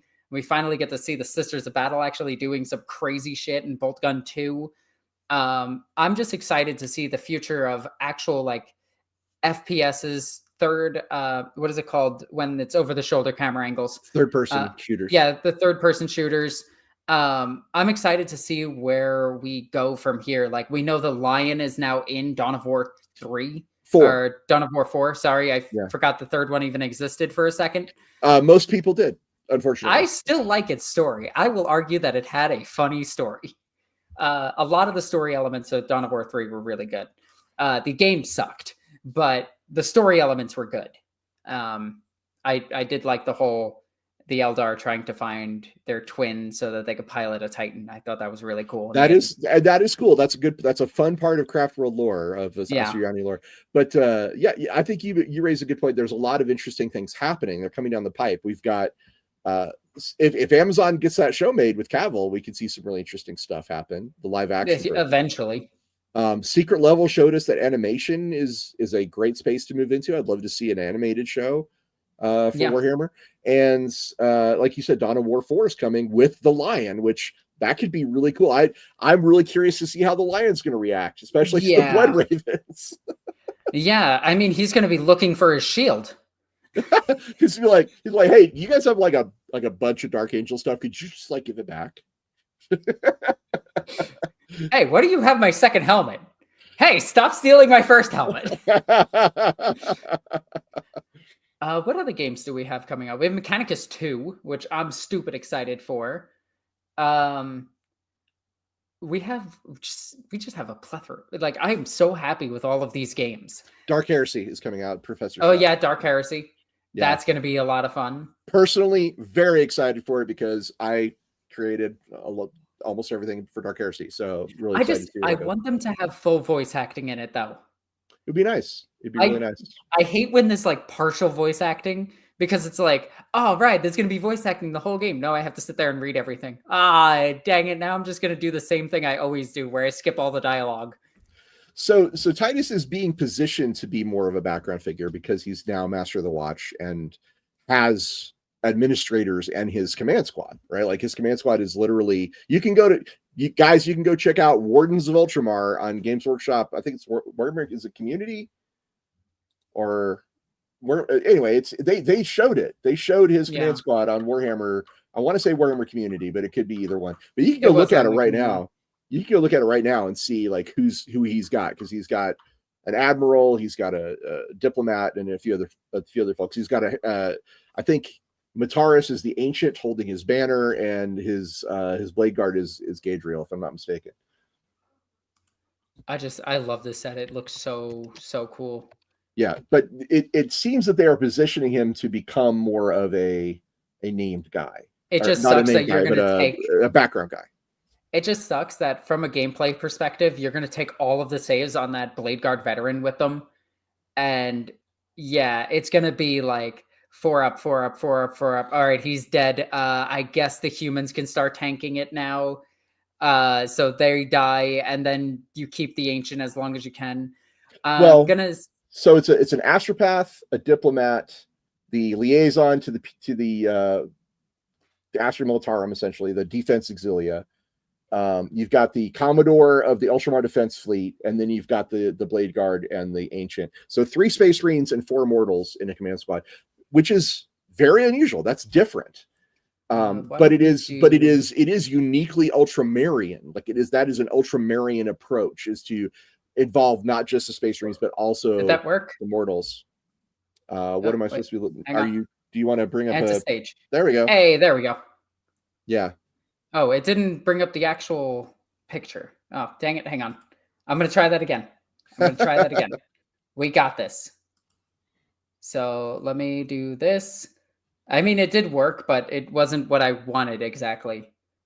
This, add to stage. There we go. So we can actually see the Wardens of Ultramar. Yeah, that's the Astropath on the far left. The one in the middle there is the liaison to the PDF. The one with the little hololith, I guess, is the administrator, I believe. Yeah. And then the diplomat is the one to the far right. So the ancient, of course, has the banner, and then the one with the shield. No, wait, I think that was mixed. I think this one is I think the one in the far right is the diplomat. Okay, fair enough. I can't remember right off the top of my head, and we could very easily just check, but that's for smart people. Well, like our chat. Our chat can definitely tell us if we're wrong. We're not here to talk about his command squad. We're here to talk about Titus. And that miniature, by the way, is freaking rad. I think he's got like a Neo Volkite pistol as well, which is really cool and awesome. So where would you like to see Titus go from here in the lore, Alexis? Where would you like to see him grow into in the 500 world? Sheer speculation. We don't know anything. So I think he's mostly at his peak right now. We're gonna see how well his sales do for story elements. I think if his sale, like this guy is gonna sell out instantly, like the Victor's Guard did. The Victor's Guard sold out almost immediately. They were a beautiful set, and Ultramarines are skyrocketing in sales right now, which is crazy. It has a lot to do with the fact that they're broken on the tabletop right now. But there was a riot recently at Games Workshop headquarters. They covered this of people demanding more Ultramarines. Let's be serious real quick. It's not a real riot. It was an advertising skit by Games Workshop, which is a really good skit. It's a very good skit. But I think Space Marine 3 is going to start out with this Destroyer Lord that we actually see in the 500 Worlds. And I think the 500 Worlds campaign is just going to be the start of it. And then Space Marine 3 is going to be the actual story of it, unfolding of Titus overcoming it, because we know Titus is going to win. I am excited for the future of this because it means I get more cool miniatures, and I absolutely love painting new miniatures. But I'm just excited. Like, I want to see him fight Necrons, and I want to see what Chaos Threat has to offer. And I'm hoping in Space Marine 3 we get actual Chaos Space Marines to fight, and not just, we just took the Space Marines with all the Primaris stuff and just gave them, like, you know, here's your Khorne variant of it. You know, I hated that. I kind of wanted the versus mode in Space Marine 2 to actually include the Tyranids, like playable Tyranids, and they didn't. Felt like that was a huge missed opportunity. But maybe in Space Marine 3, we'll actually have playable Necrons in the versus mode, which would be really cool. Or maybe even a dual campaign where you're trying to win as the Ultramarines or you're trying to win as the Necrons. Could be really cool. They could give the Necrons a lot of character. They could throw in Trazine, and Trazine always makes things interesting. That's legit. They could throw in the Emperor's Children. Like that would be a left hook out of nowhere. Well, Titus can grow a lot of different directions. He could become more of a politician, maybe end up as a tetrarch, one of the tetrarchs of the Ultramarines. He might go the other way and be more of a battle captain. Although I'm going to throw something out here. I don't think we've ever seen a character go all the way from. Well, I'm not stating this very well. I don't think we've ever seen a character with a very developed story that became a dreadnought. But Titus, think he's going to become a dreadnought? Well, I would find it interesting. Warhammer 40K is a very dangerous setting. A lot of stuff happens. Even a Primaris captain, even a tetrarch could be taken down, stabbed with a demon sword, and completely foobarred until they have to come along and put him in a sarcophagus. The most famous dreadnought we have in 40K is, of course, Bjorn, the Fell-Handed. And I'm just saying it would be kind of interesting if in whatever happens in the future, like the next era of Warhammer 40K, maybe that could be Titus as, ancient Titus, the dreadnought, who tells stories of the old days back when the Deathwatch existed, when the Primarchs were running around again.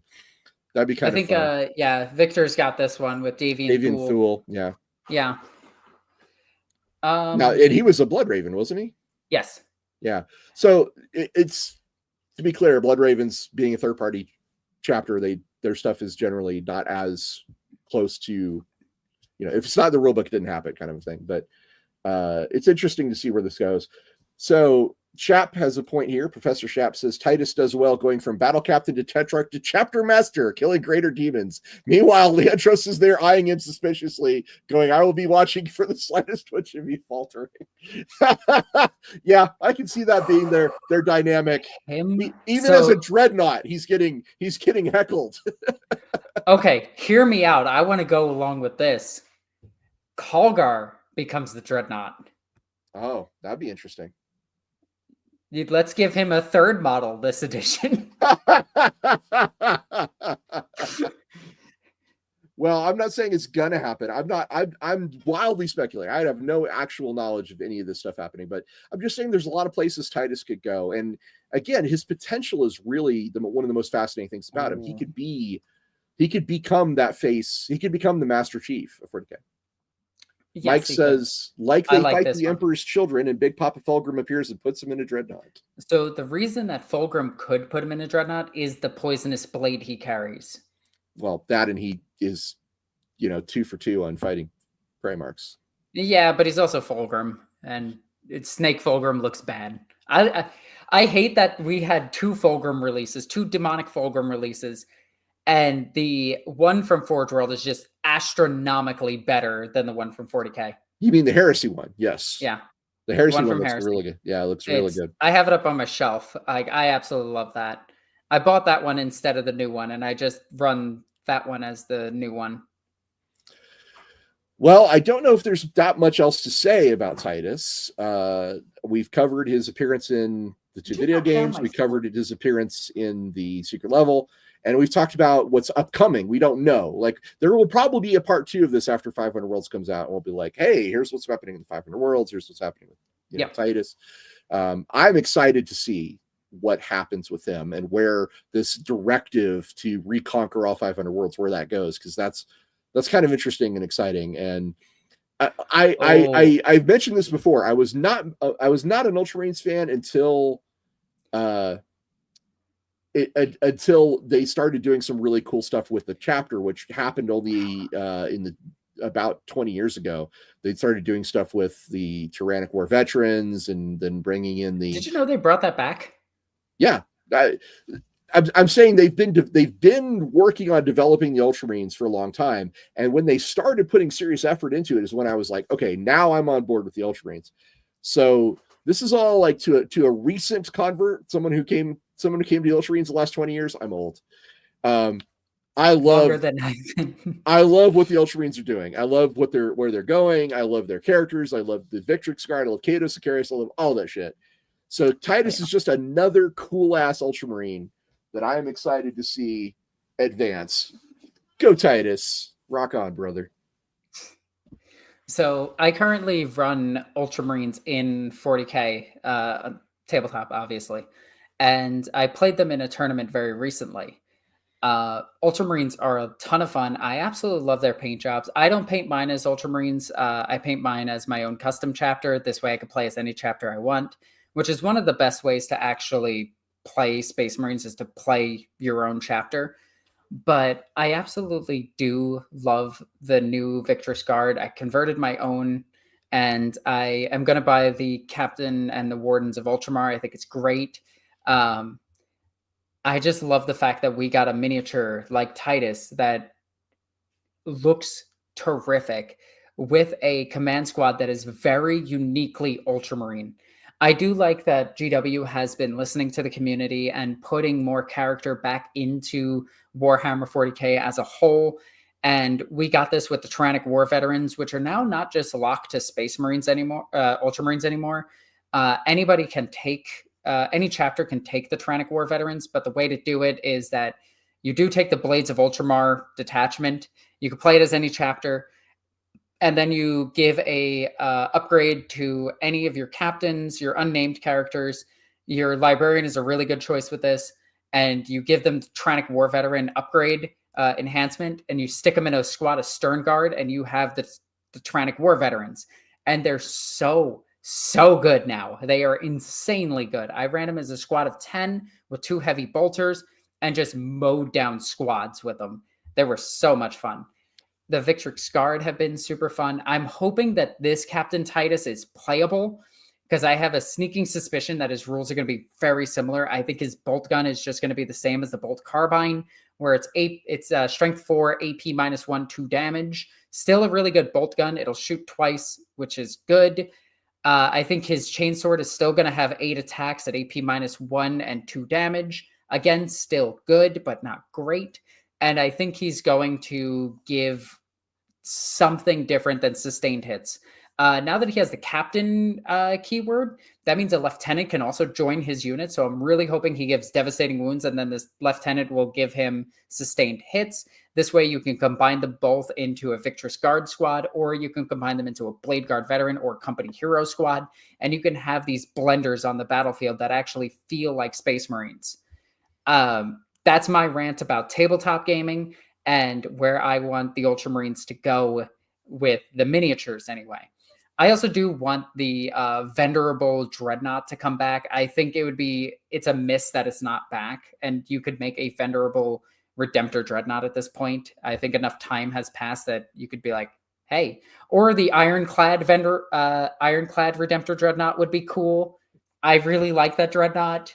The Siege Dreadnought or the Chaplain Dreadnought could make a reappearance. And if we can get like some Ultramarine characters to either kill off and turn into them, like what's the Chaplain? He's in Legends currently. Cassius.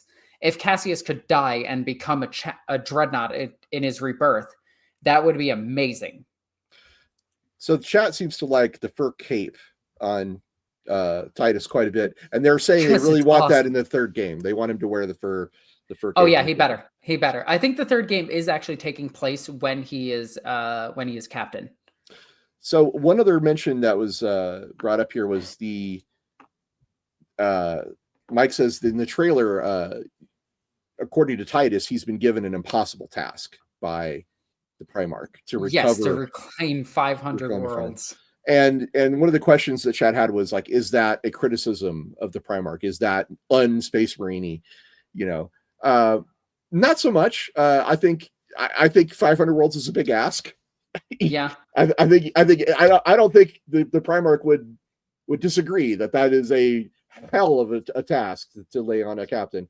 And quite possibly impossible. But Guilliman is also, it's important to note, he's not a tyrant. He's not out there to be like, it's my way or the highway. If someone disagrees with him, he's probably going to find out why, and he's going to incorporate whatever he learns from that into his plan. So yeah, that is actually one of the things I really like about Guilliman. One of the things I really like about Guilliman is even in the books, even in Plague Wars, when he was told that he was wrong, he was like, why?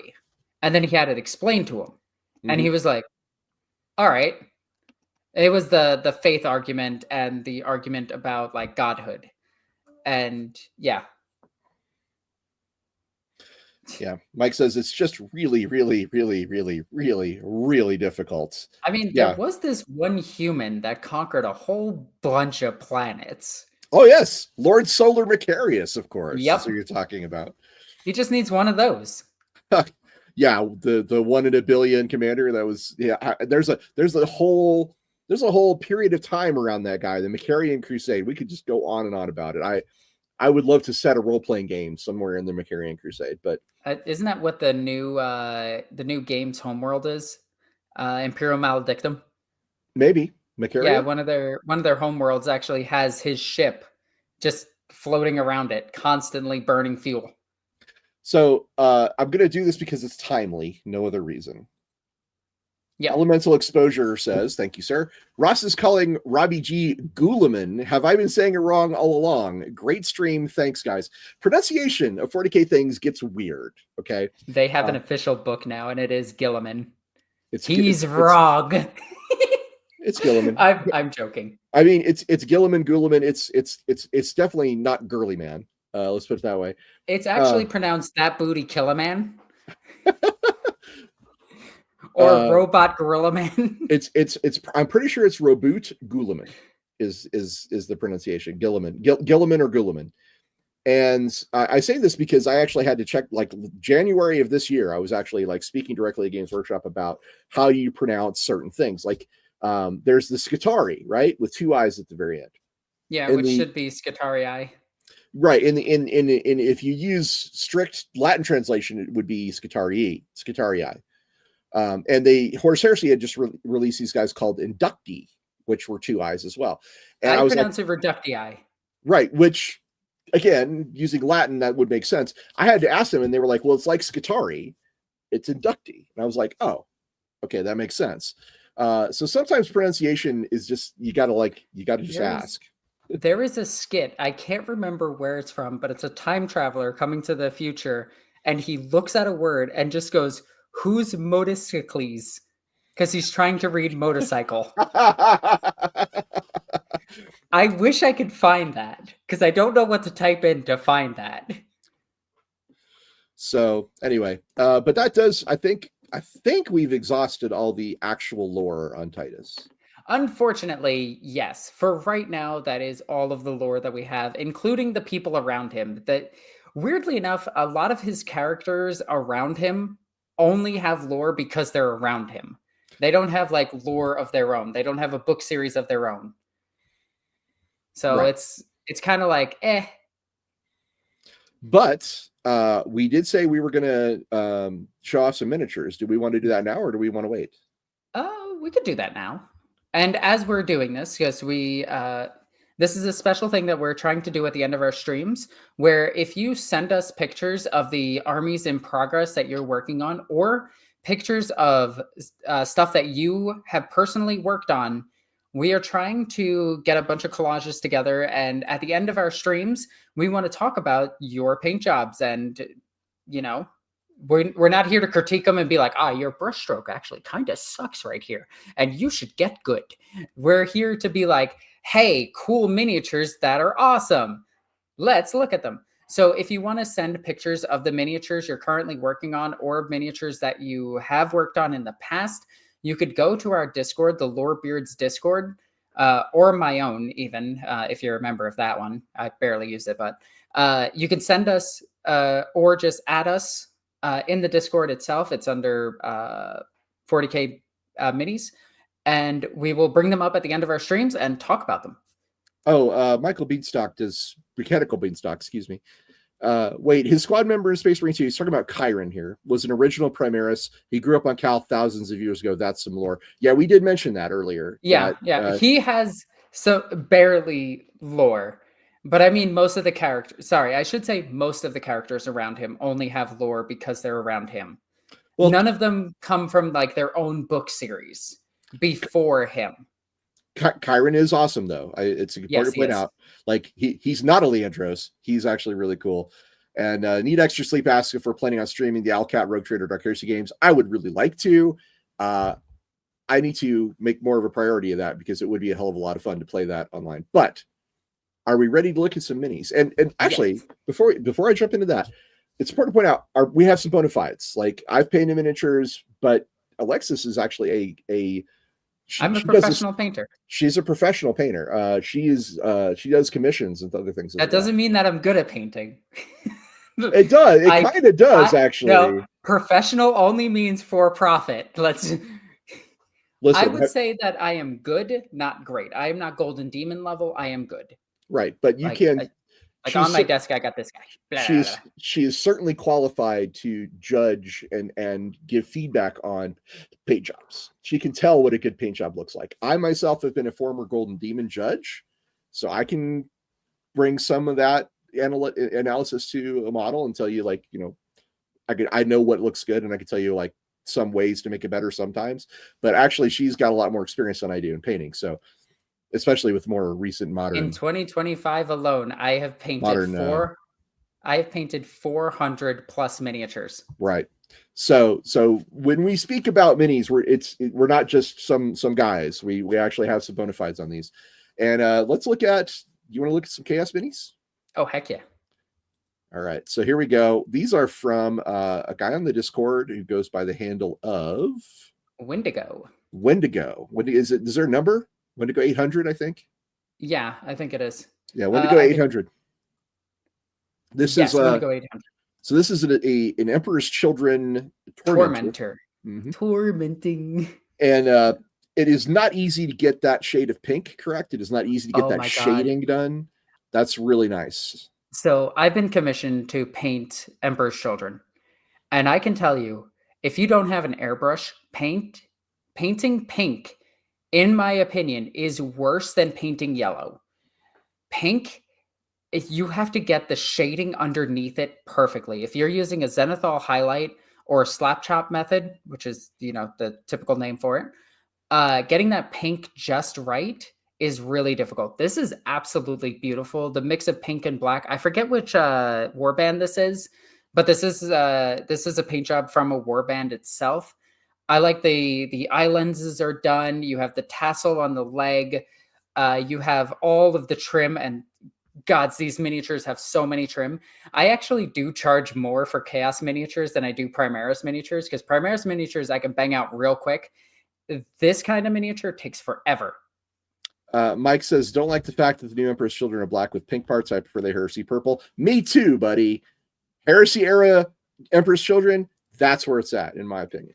I like both of them. My friend did a paint scheme where every part of the thing's armor was covered in a different pattern, and it was absolutely beautiful. And that's what I think they should have looked like towards the end of the Heresy.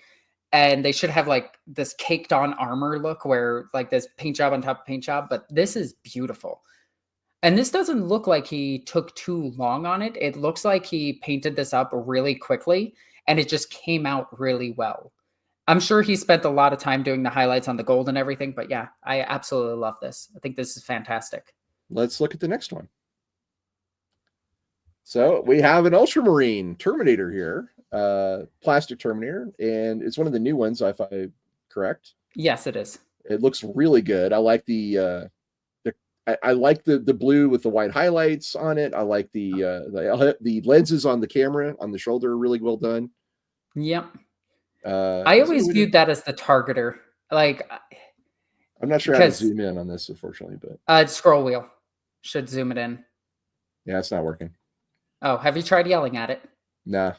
Oh, okay. Well, that's all the ideas I have. That's the best I can do right there for now. We'll figure this out. We'll get better at it as we go. Yeah, we'll get better. But the trim on the trim of the white and the lighter blue on the edges, this looks really nice. The only thing that I would critique on this one is the base work could use a little bit more, because it does just look like the Marine is just glued to the base. This one and the previous one both have very basic base work. And it is all about that base. No trouble. All right, and now we've got a Slaanesh Demon Prince, if I'm not mistaken. Yep, this one is without wings. Slaanesh Demon Princes, you kind of do want them with wings. Because they have that belly bounce ability. For those of you that don't know, when Slaanesh Demon Princes charge into combat, they can deal mortal wounds. And a lot of high-end Slanesh players, high-end Emperor's Children players, will use this to get around fights first as an ability. I'm saying a bunch of words that most of you don't understand, but the gamers in the audience are going to be like, we're locked in. We know what you're saying. So what you do is, like, if you have Lion next to your Demon Prince and there's like one guy in the way, you charge that one guy, you use the belly bounce to kill that one guy, and then you charge into the Lion who has fights first. But because you piled into the Lion, it gets around the step for checking for fights first.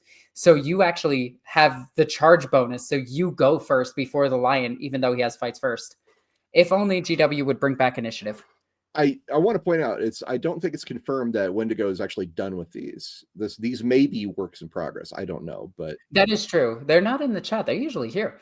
But this looks incredible. Again, the pink, gold, and black look amazing. Yeah, I really like this. The nails are a little bit too clean. That's what I was just about to say. I would like to see more work on the nails and the base. I think it might be the camera shine and not the actual nail itself. I think the nail is it looks like it's Runefang steel, maybe, or maybe it's a not Paracrol. What's the other company? Vallejo? It looks like a Vallejo shine. Wendigo says, "Yay, my PC crashed when you shut off my minis." Oh, awesome. They are almost done. Oh yeah, pictures always make your miniatures look trash. Like, pictures, I don't know why, always like they always point out like the worst parts, but this Demon Prince looks incredible. I absolutely love it. If I may, when I worked at White Dwarf, I actually got a crash course on how to photo miniatures from Dirty Steve himself. If you guys remember Dirty Steve. And Dirty Steve would show me, like, one of the best ways to do a miniature is to put something white behind it and under it, because the colors pop a lot more against a white background than against any kind of colored background. So, for example, if you want to make your pictures pop a little more, put a piece of paper underneath them and a piece of paper behind them when you take the photo. Or you could do the black box method with a ring light in front of it. Works really well. Too. Yeah, it's a good one. All right, so those are I like Wendigos. the tool on the shoulder. That looks really good. Yeah, same. Those are Wendigos. Now we're going to show a friend of mine, Bill Keys, did a bunch of orcs and sent us pictures. Those are his mega knobs. Not a great picture. I know. No, not a great picture at all. Not a you great could barely. Picture. They do have the checker pattern, which is good. Yeah, they're goths. I can't really tell too much about this. These are some older miniatures, though. I think Bill does a lot of old miniatures, and I'm just going to go through some of these other ones because this is the worst picture of the bunch. I want to be really clear. Fair enough. This is the worst picture of the bunch. Also, I still feel like Mega Armored Knobs should have had the nickname Mans. Like I wanted that nickname to stick so badly, and it never did. I've always hit and miss with it. But they should be called Mans because the boys are called boys. Now here's one I think that Bill did a really good job with his picture taking. These are his Squig squad. A lot of really old some of these miniatures are older than some of the people in chat. I'm willing to wager. These miniatures are older than me. Yeah, so older than my co-host miniatures of Squigs. Like this blue one on the side. That's what kind of Squig is that? That's because they all have a different job. Well, back in these days, I think they were all just different varieties of Squigs. I don't. Yeah, but WA Orks had they were just Squigs for game purposes, but WA Orks actually went through each and every single one of the Squigs. Well, there's a hair Squig on the far right. There is a hair Squig. There's also a prickly Squig. There is a... That's the far right upper corner there. Yeah. And then you have the bitey Squigs, which is all of them. But you don't have a beard Squig. But I forget what this blue one is called, because I know it's called something. Yeah, I don't know. But be prepared. There's going to be a lot of old orc miniatures in Bill's These are amazing. I love these. Bill Keys has won many painting tournaments in the local area in Colorado, where I live. So, all right, so you got some old orc boys here. These are knobs. Are they knobs? Okay, they're old knobs then. So you can tell because they all have power claws and power hands. Yeah, you're right. They do. They have bionic limbs. Look at that. Yeah. So It's a mix of current and older parts. So let's start with that back one. That back one is a metal orc knob from 4th edition with a 3rd edition power glove, because that's what they were called at the time. They didn't get the power fist name just yet. Actually, a 2nd edition had power glove. 3rd Okay, edition was power fist. so yeah, this was still the power glove. So this was still 2nd edition then. Yeah. And then that's a 4th edition or 5th edition gun hand, depending on if that gun is plastic or metal. Metal, it would be 4th edition. 5th edition is plastic. The knob in front of him looks like a... Oh, that looks older. That looks 2nd, 3rd edition orc with a couple of 4th edition parts on him. There is a charm to old miniatures, says Michael Texera. Also, the paint job is very good. Thank you, Mike. I'll pass that along.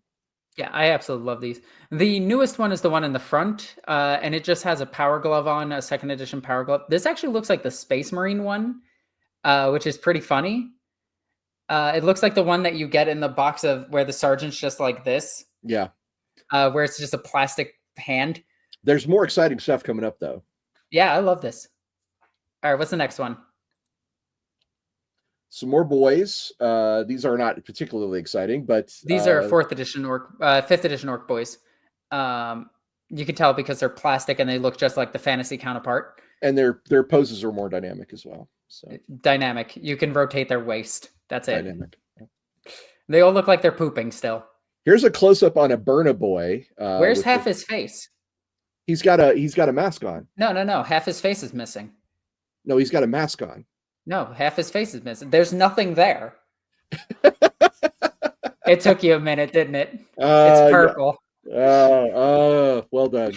Well done. Yeah, okay. I'm such a smart color ass. theory. I forgot about it. Yeah.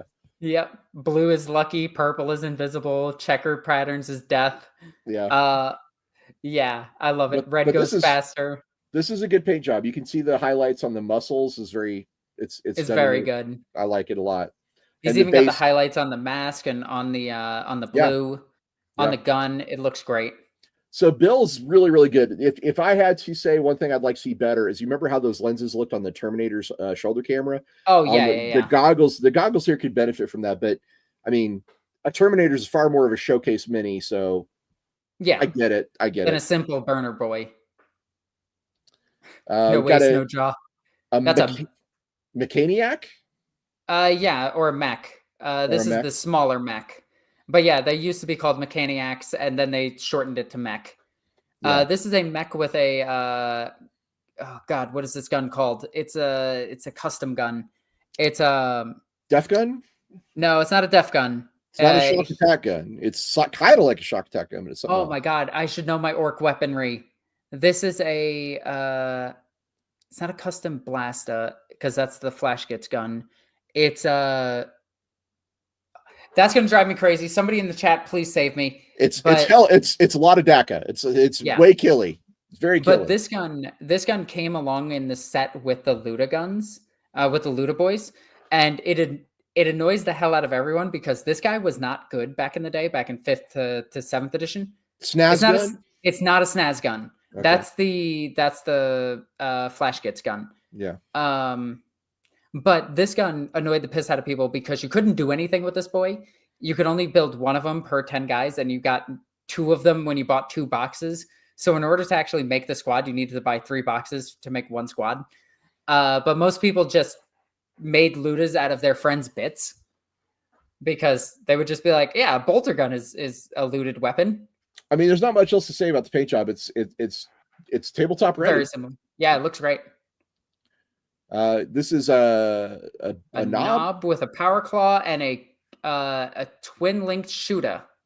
Yeah, something like that. Yeah, I love it because it has both the magazine on the bottom and on a side. That's true. And he's got an iron gob. Yep. We got an old school Death Copter. Look at that. The old Death Copter is absolutely amazing. These things were so stupid and absolutely great.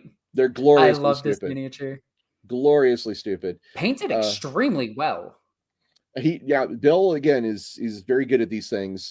This is I'm very proud to have him as a friend because he's painted Yeah. some models for me, and they look really damn good. The base work is incredible too. This is more. You said this is more. This is newer. This is newer. 8th edition onwards. This is no. This isn't the Boondocka Snazwagon. This is the. It's not the custom Booster Blasta. It's the 3rd variant. I can never remember its name. Oh my god, that's gonna bug the. It's gonna bug me. You know what I'm gonna do? I'm gonna cheat. I know the name of this thing, but I'm gonna cheat and look it up. Mike, you're very kind. Gotta hand it to your friend Ross. He knows how to paint. He does. He's excellent. He's also, the thing that makes me like super jealous of Bill is not only is he an excellent painter, not only is he just like a super nice guy, he's one hell of a dungeon master. If you go to any of the local conventions here in Colorado and he's running a game, his games are always full because everyone's like, I got to get into Bill's games. So he's a Renaissance man. He has so many skills. It is the custom Booster Blasta. Oh, sweet. Okay. Dang it. And then this vehicle is another one in the same line. That is the Shock Jump Dragsta, which is so great because it has a shock attack gun behind it that it uses to teleport around the battlefield. Now here's one where I actually have some criticisms. I would love to see the glyphs on the front right there. Yeah. And these glyphs up here, I would like to see those picked out in something that's more vibrant. Also, this paint job seems a little bit too not clean, but like there's no checker patterns. There's no like the orc glyphs aren't there. A checker pattern on the turbo booster would be really, really great. Yeah, that would be great. So I do have some criticisms here of this particular piece. But again, sucks. Terrible. But again, it looks good. It's certainly tabletop ready. It may not be competition worthy, but it's tabletop ready. Here's a truck. Good old trucks. Here you can see that the glyphs are picked out a little bit better. Yep, and they look really nice. Yeah. I always found this boy that sits in the truck itself to be a really funny looking miniature because he's so much smaller than other orcs if you ever look at him. And I love it and I get it. The truck is one of my favorite orc kits because you buy this kit just for the base and then you just have fun. You just throw bits at orc vehicles and no orc vehicle should look the same. This thing looks really good. Again, I feel like a little bit more checker patterning or some like stripes or something would make this thing pop, but this thing looks absolutely incredible. Actually, somebody brought up earlier that when we were talking about the Ultramarines and the Victrix Guard and the new command squad and stuff, and why that gets us excited, one of the guys mentioned he's not really an Ultramarines fan, but he loves seeing these new models because he adopts them into a homebrew chapter, or he takes them and makes some salamanders. And I was like, yeah, that's exactly what the Ultramarines are really good at. That's why I really like the current way that detachments are run, where you could be like, yeah, I'm playing Ultramarines, but I'm painting them up as salamanders and I'm using the Fire Strike detachment so that they play like salamanders, but they're Ultramarines. And then you just have your own lore to it. I love bikers. Got some bikers here. They look pretty good. I mean, the uniformity of the red on these front parts, I would like to see those done a little bit differently, maybe. Yeah. But they, again, it's solid. These are very good. It's absolutely solid. Just could be a little bit better. Here's some old school for you. Holy cow! Look at this Killacan or Dread. It's a Death Dread. It's a Death Dread. Look at this. It is a Death Dread. Look at this thing. Well, technically, it's an Orc Dreadnought because they didn't have Death Dreads. They didn't have Death Dreads yet. Look at this old school masterpiece. I love this thing. Also, if you notice, the red on this one is actually highlighted with the darker undertone. There's a lot of saturation to the colors and everything. And you can see that it's worn in most places. Like, I think if he did this to those bikes would really pop. This actually looks like it could enter a contest. Yeah, agreed. It's a centerpiece. Well, also, dreadnoughts are a centerpiece as opposed to the bikes, which are not generally the thing. But this is absolutely... Hang on. Sorry. Neglectful says evil Mike Wazowski. True. And now I can't unsee it. Yep. Mike says almost as good as the paper 2D Kill-A-Can. Oh, I remember that one. There is a thing on Cult 3D, Cults 3D. I think that's what the website is called. Where you can get the actual miniature that's depicted in that, and it's done really, really, really well. And I want it. Like, I don't even play Orks, and I want it. I think this might be the last one. Let me just double check, see if there's another one. Yeah, there's okay. We got you got the artillery. Look how old those goblins are. Look at that. Or Gretchen. Those are ancient. Yeah. Those models didn't age too well, but the paint job is really good on them. Yeah, Bill just loves weird looking old minis. He's just a big fan of those. There's another one of these. I think this is that supposed to be a tractor cannon? Yeah, or a grab-a-gun. Yeah. One of the two. I love it. And there's just your standard old cannon with a K. Yep. That's all of them. So alrighty. I'm gonna That is awesome. So yeah, if you guys want to send in your pictures of your armies and what you're currently working on and everything, and just hear our commentary on it, we love doing this at the last 10 minutes usually. Today we unfortunately got done with Titus a little early because there's not too much lore for him yet. Yet. There is more coming, and more than likely there will be a couple of novels depicting the events of Space Marine 1, 2, and the interlude between the two. I'm looking forward to that. But if you want to show us your miniatures and everything, please join our Discord under Lorebeards. There should be a link to it in the description. And when you're in there, just throw it over to the 40K miniature spot and then be like, at us, be like, hey, at Lorebeards for the next show. And then we'll get them all up and show them at the next end of the show. Yeah, thing. So, I mean, when it comes to closing thoughts on Titus, narratively speaking, I find him interesting because he's a protagonist for the Ultramarines that avoids a lot of the Ultramarines crap. Like he's not as proud and arrogant as Cato Sicarius, and he's not as, straight-laced as Guilliman. Ventress. I was going to say Ventress. Yeah. Ventress or Guilliman. He's got an interesting. He lives in kind of a liminal space outside of those two things where he's in the chapter, he's of the chapter, and he represents the chapter without being a absolute poster boy, without being the stereotype. Yet somehow he is the poster boy. Well, I like that because he's not so stereotypically Ultramarine. Yeah. I do like the direction that they've taken the Ultramarines with the current edition and everything.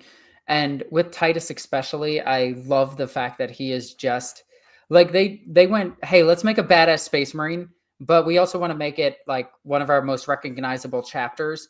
And they were just like, okay, but what if we made him like an actual person instead of just, yeah.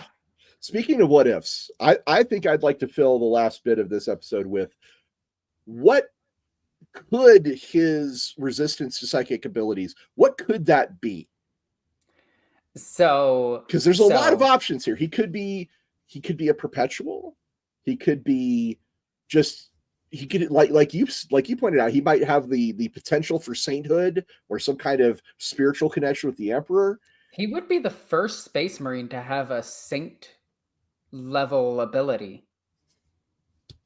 Who knows? And yeah. A Sensei Marine. Oh, he could be, if they go that route, he could be super important to the setting. He might be the guy that restarts the Golden Throne. Who knows? There's a lot of potential. It could be anything. I mean, Mike says it could be anything the writers want. Absolutely true. But what are some of the more in-universe possibilities? So I think the two things that he cannot be is a blank, and he cannot be a psyker. Likely true. Yeah. It would be extremely unlikely for him to be a latent psyker and Tigurius not notice it. The only reason that I say this is because of Tigurius. Tigurius can read him, which means he's not a blank. Because if he was a blank, Tigurius couldn't read him. Also, his squad would hate him way more than they do. No, yeah, they would definitely hate him. But I do think that he has I do think that he just has a powerful soul. Similar to how the Sisters of Battle can resist chaos. I think that's what it is. And I like the idea that it's his sheer willpower pushing through everything. So Hawk Oddly, by the way, big shout out to Hawk Oddly. He helps us out with a lot of our stuff in the Discord and does the tier list that we did actually a couple weeks ago. It was all him. So thank you very much, Hawk Oddly. He asks, so 40K Lorebeards, are you ready for the Game Awards? That's next Friday. Possible Total War 40K possible, and that's two possibles. Possible announcement. If they do what they did to me, where I sat through and watched an entire hour and a half, and then at the end of it, they're just like, watch next week. I'm going to throw a rock at them. I don't know how I'm going to do it. I'm going to fling it from Iceland, and it's going to hit them. I don't know which direction they are from me, but I'm going to throw a rock and hit them.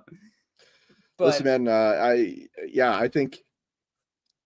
I think that would be a huge announcement, and we'll definitely have to react to it if they do that. I'd love to see it happen, but yeah, I mean, it's huge. It's still possible. It's not real. Once it's real, we can actually like get into talking about more about it. But I don't want to sit here and speculate. My only problem with it is if it is a 40K Total War, is what about Dawn of War? I need to turn things over to Alexis for a little bit to close out the show, but great talking to you guys. I'll see you back in a little bit here. Alrighty. So, oh wow, it's just me. That is a whole lot of me. Oh, can we do this? What does this do? Oh, that makes me disappear. Oh, that makes me small. All right, let's go back to this. Sorry. But Titus as a character is fucking awesome. But I'm still a little bit worried about the whole Dawn of War and then having an actual like Total War game in maybe the same year. I hope they don't play similar. They probably won't in any way, shape, or form.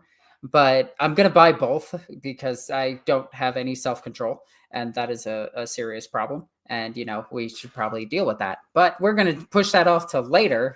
Take that depression and push it somewhere else. And just buy things to fill that empty hole in my heart.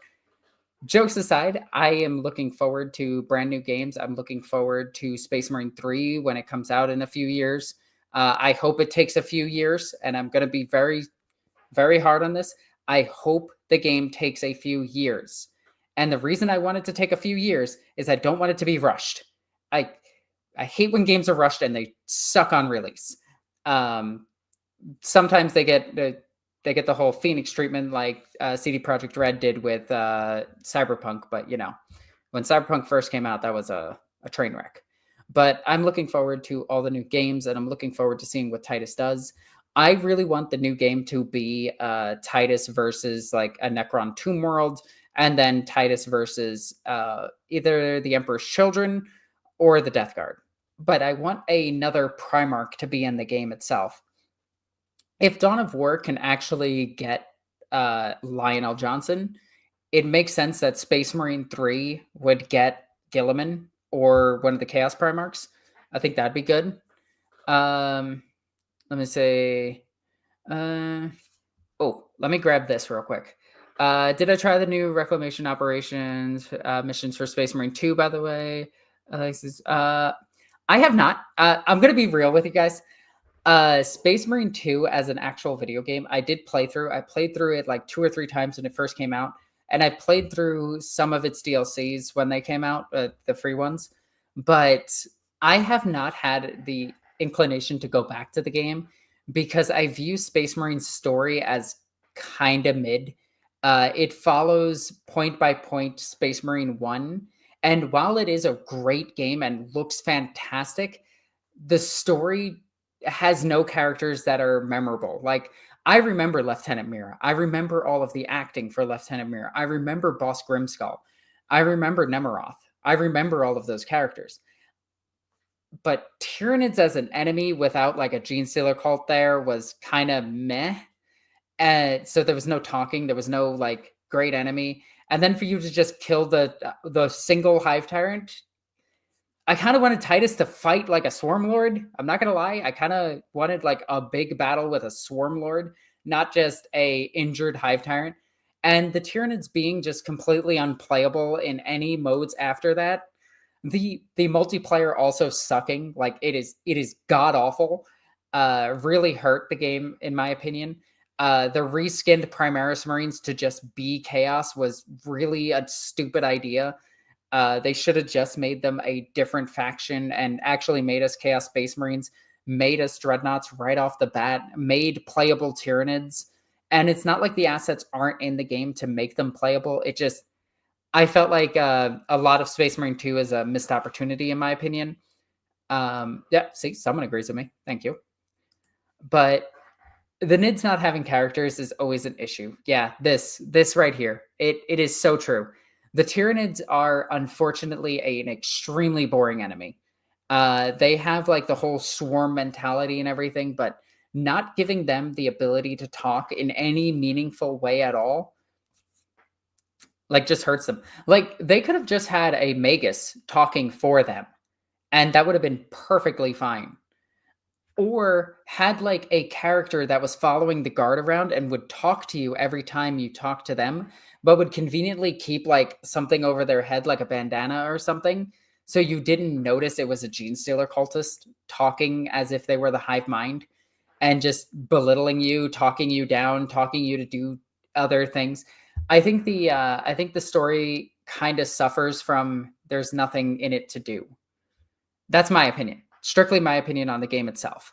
But overall, did I have fun with Space Marine 2? Absolutely. I think it's a solid like 7 out of 10.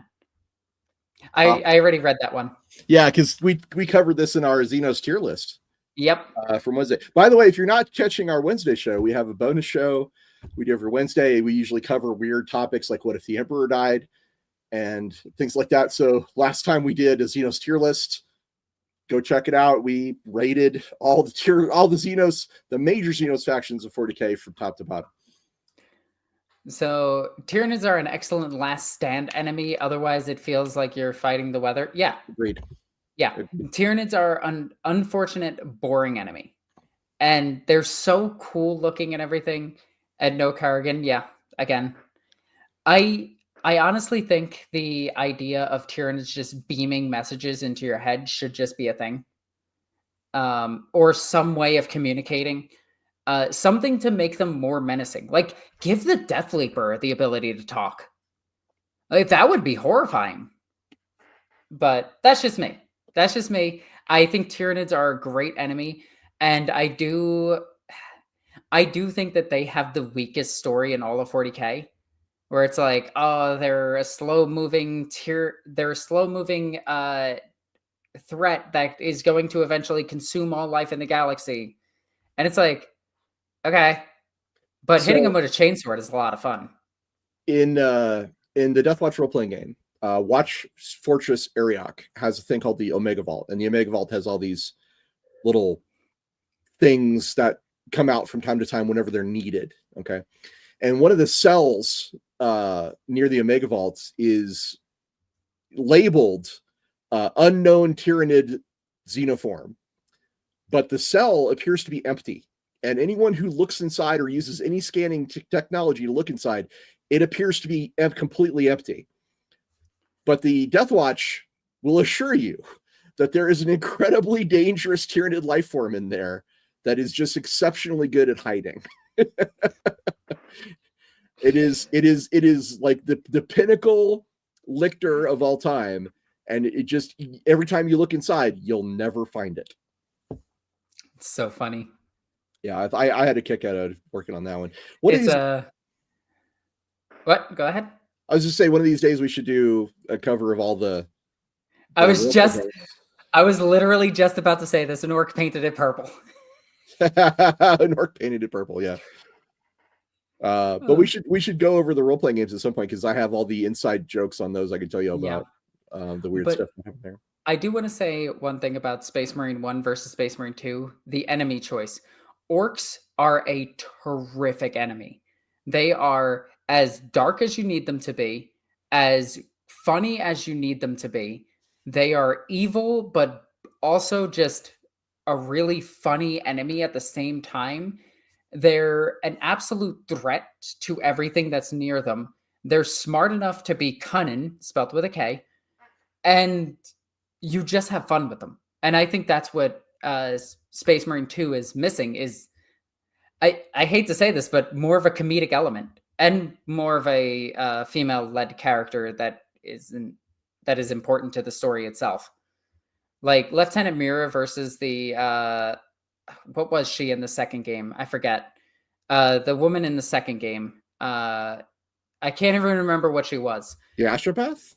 No, the woman that was leading the guard in the second game. There's a man leading the guard in the second game. He's got a really good mustache, actually. Yeah, but what's the woman's name? I don't know the woman. Exactly. Terrible design for women characters. If you can't remember them, they're not worth. Okay, I'm honestly not sure they're in there, but maybe I haven't played it, so maybe they're not there. I don't know. God, I can't remember her name. She's not a lieutenant. It's the newest rank for guard that they just got. Oh my God, it's like a Castellan, maybe a colonel. Well, yeah. See, that's the problem. None of the characters are memorable. Lieutenant Mira's memorable, but she's from the first game. Well, Chiron and Gadriel are memorable. They did a good job with the squad mates. Yes, they did a good job with the squad mates, not the enemy. The enemy's name I couldn't even remember for the longest time, and he was more of a nuisance than an enemy. It's like, oh, he's back. Okay. So for a long time, I should point this out. For a long time, I don't know if it's still true, but I was told directly from Games Workshop many years ago when I was working on Dark Heresy, things like that, that the enemy can be whatever you want it to be for whatever game or adventure or whatever you're doing. But at the end of the day, the actual, factual, for real force that you must oppose is always chaos. Chaos is behind everything. And it's possible, again, Space Marine 1 was made during that earlier era. It's possible that Relic was told this too. And when they were making the game, they were like, okay, it's Orks. And Games Workshop's like, chaos needs to be behind it somewhere. And they were like, okay, well, now it's Orks and chaos. I mean, that could happen. Yeah, that's very true. Professor Shep says Major Sarkana was her name. Is that her name? On Avarax. Let me see if that's the woman I'm thinking of. Yeah, Major Sarkana. Acadian. Yeah, that is her. Yeah, she has like such a minor role in the game. And I think that's like one of the only women in the game. Well, we've talked about this before, but 40K it does have a girl problem in that it needs more. Well, that's the thing. Space Marine 1 actually won like multiple feminist awards. For having Mira as... Yeah, for having Mira. Well, remember, there is no... I mean, there's not even a model for Mira, for anyone like Mira. Although we have Minka Lesk now, and we have her, there are female officers in the Guard that deserve cool minis, and there aren't many. I would love to see some Cadian women in officers, regular guardsmen. Well, we got that in the newest box. We have every few miniatures in new boxes are women. Oh, that's cool. See, that's an improvement. That's definitely an improvement. But we have hit the time limit for our stream, so we're going to have to go. Yep. But it's been a real pleasure having you guys join us for Lorebeards 40K, and look for us pretty soon. What are we doing Wednesday? I forgot. Oh, we're going to build something. Oh, yeah, we're building a Space Marine chapter. That's right. So join us Wednesday on Lorebeards because we're going to build a Space Marine chapter with you guys, and it's going to be a lot of fun. I have built my own Space Marine chapter that is the Storm Wardens. You can find them in the Deathwatch role-playing game. They're also on display at Warhammer World, so you can find them up there in the museum. But we were going to build one. We're going to build one with you guys, though. It's going to be really cool when our super chats become characters in our army. That would be pretty sweet. I would love to see that. And if there is some big announcement next week for Total War 40K, like was being said, we'll probably have to react to that too. But I don't know. Don't put money on it. We thought we were going to be reacting to something like that this week, and it turned out that didn't happen. So who knows? It's out of our hands, guys. If it happens, we'll react to it. But thanks so much, and we'll see you guys on Wednesday. Yeah, take care, everyone. Or next Saturday, whichever. Cheers.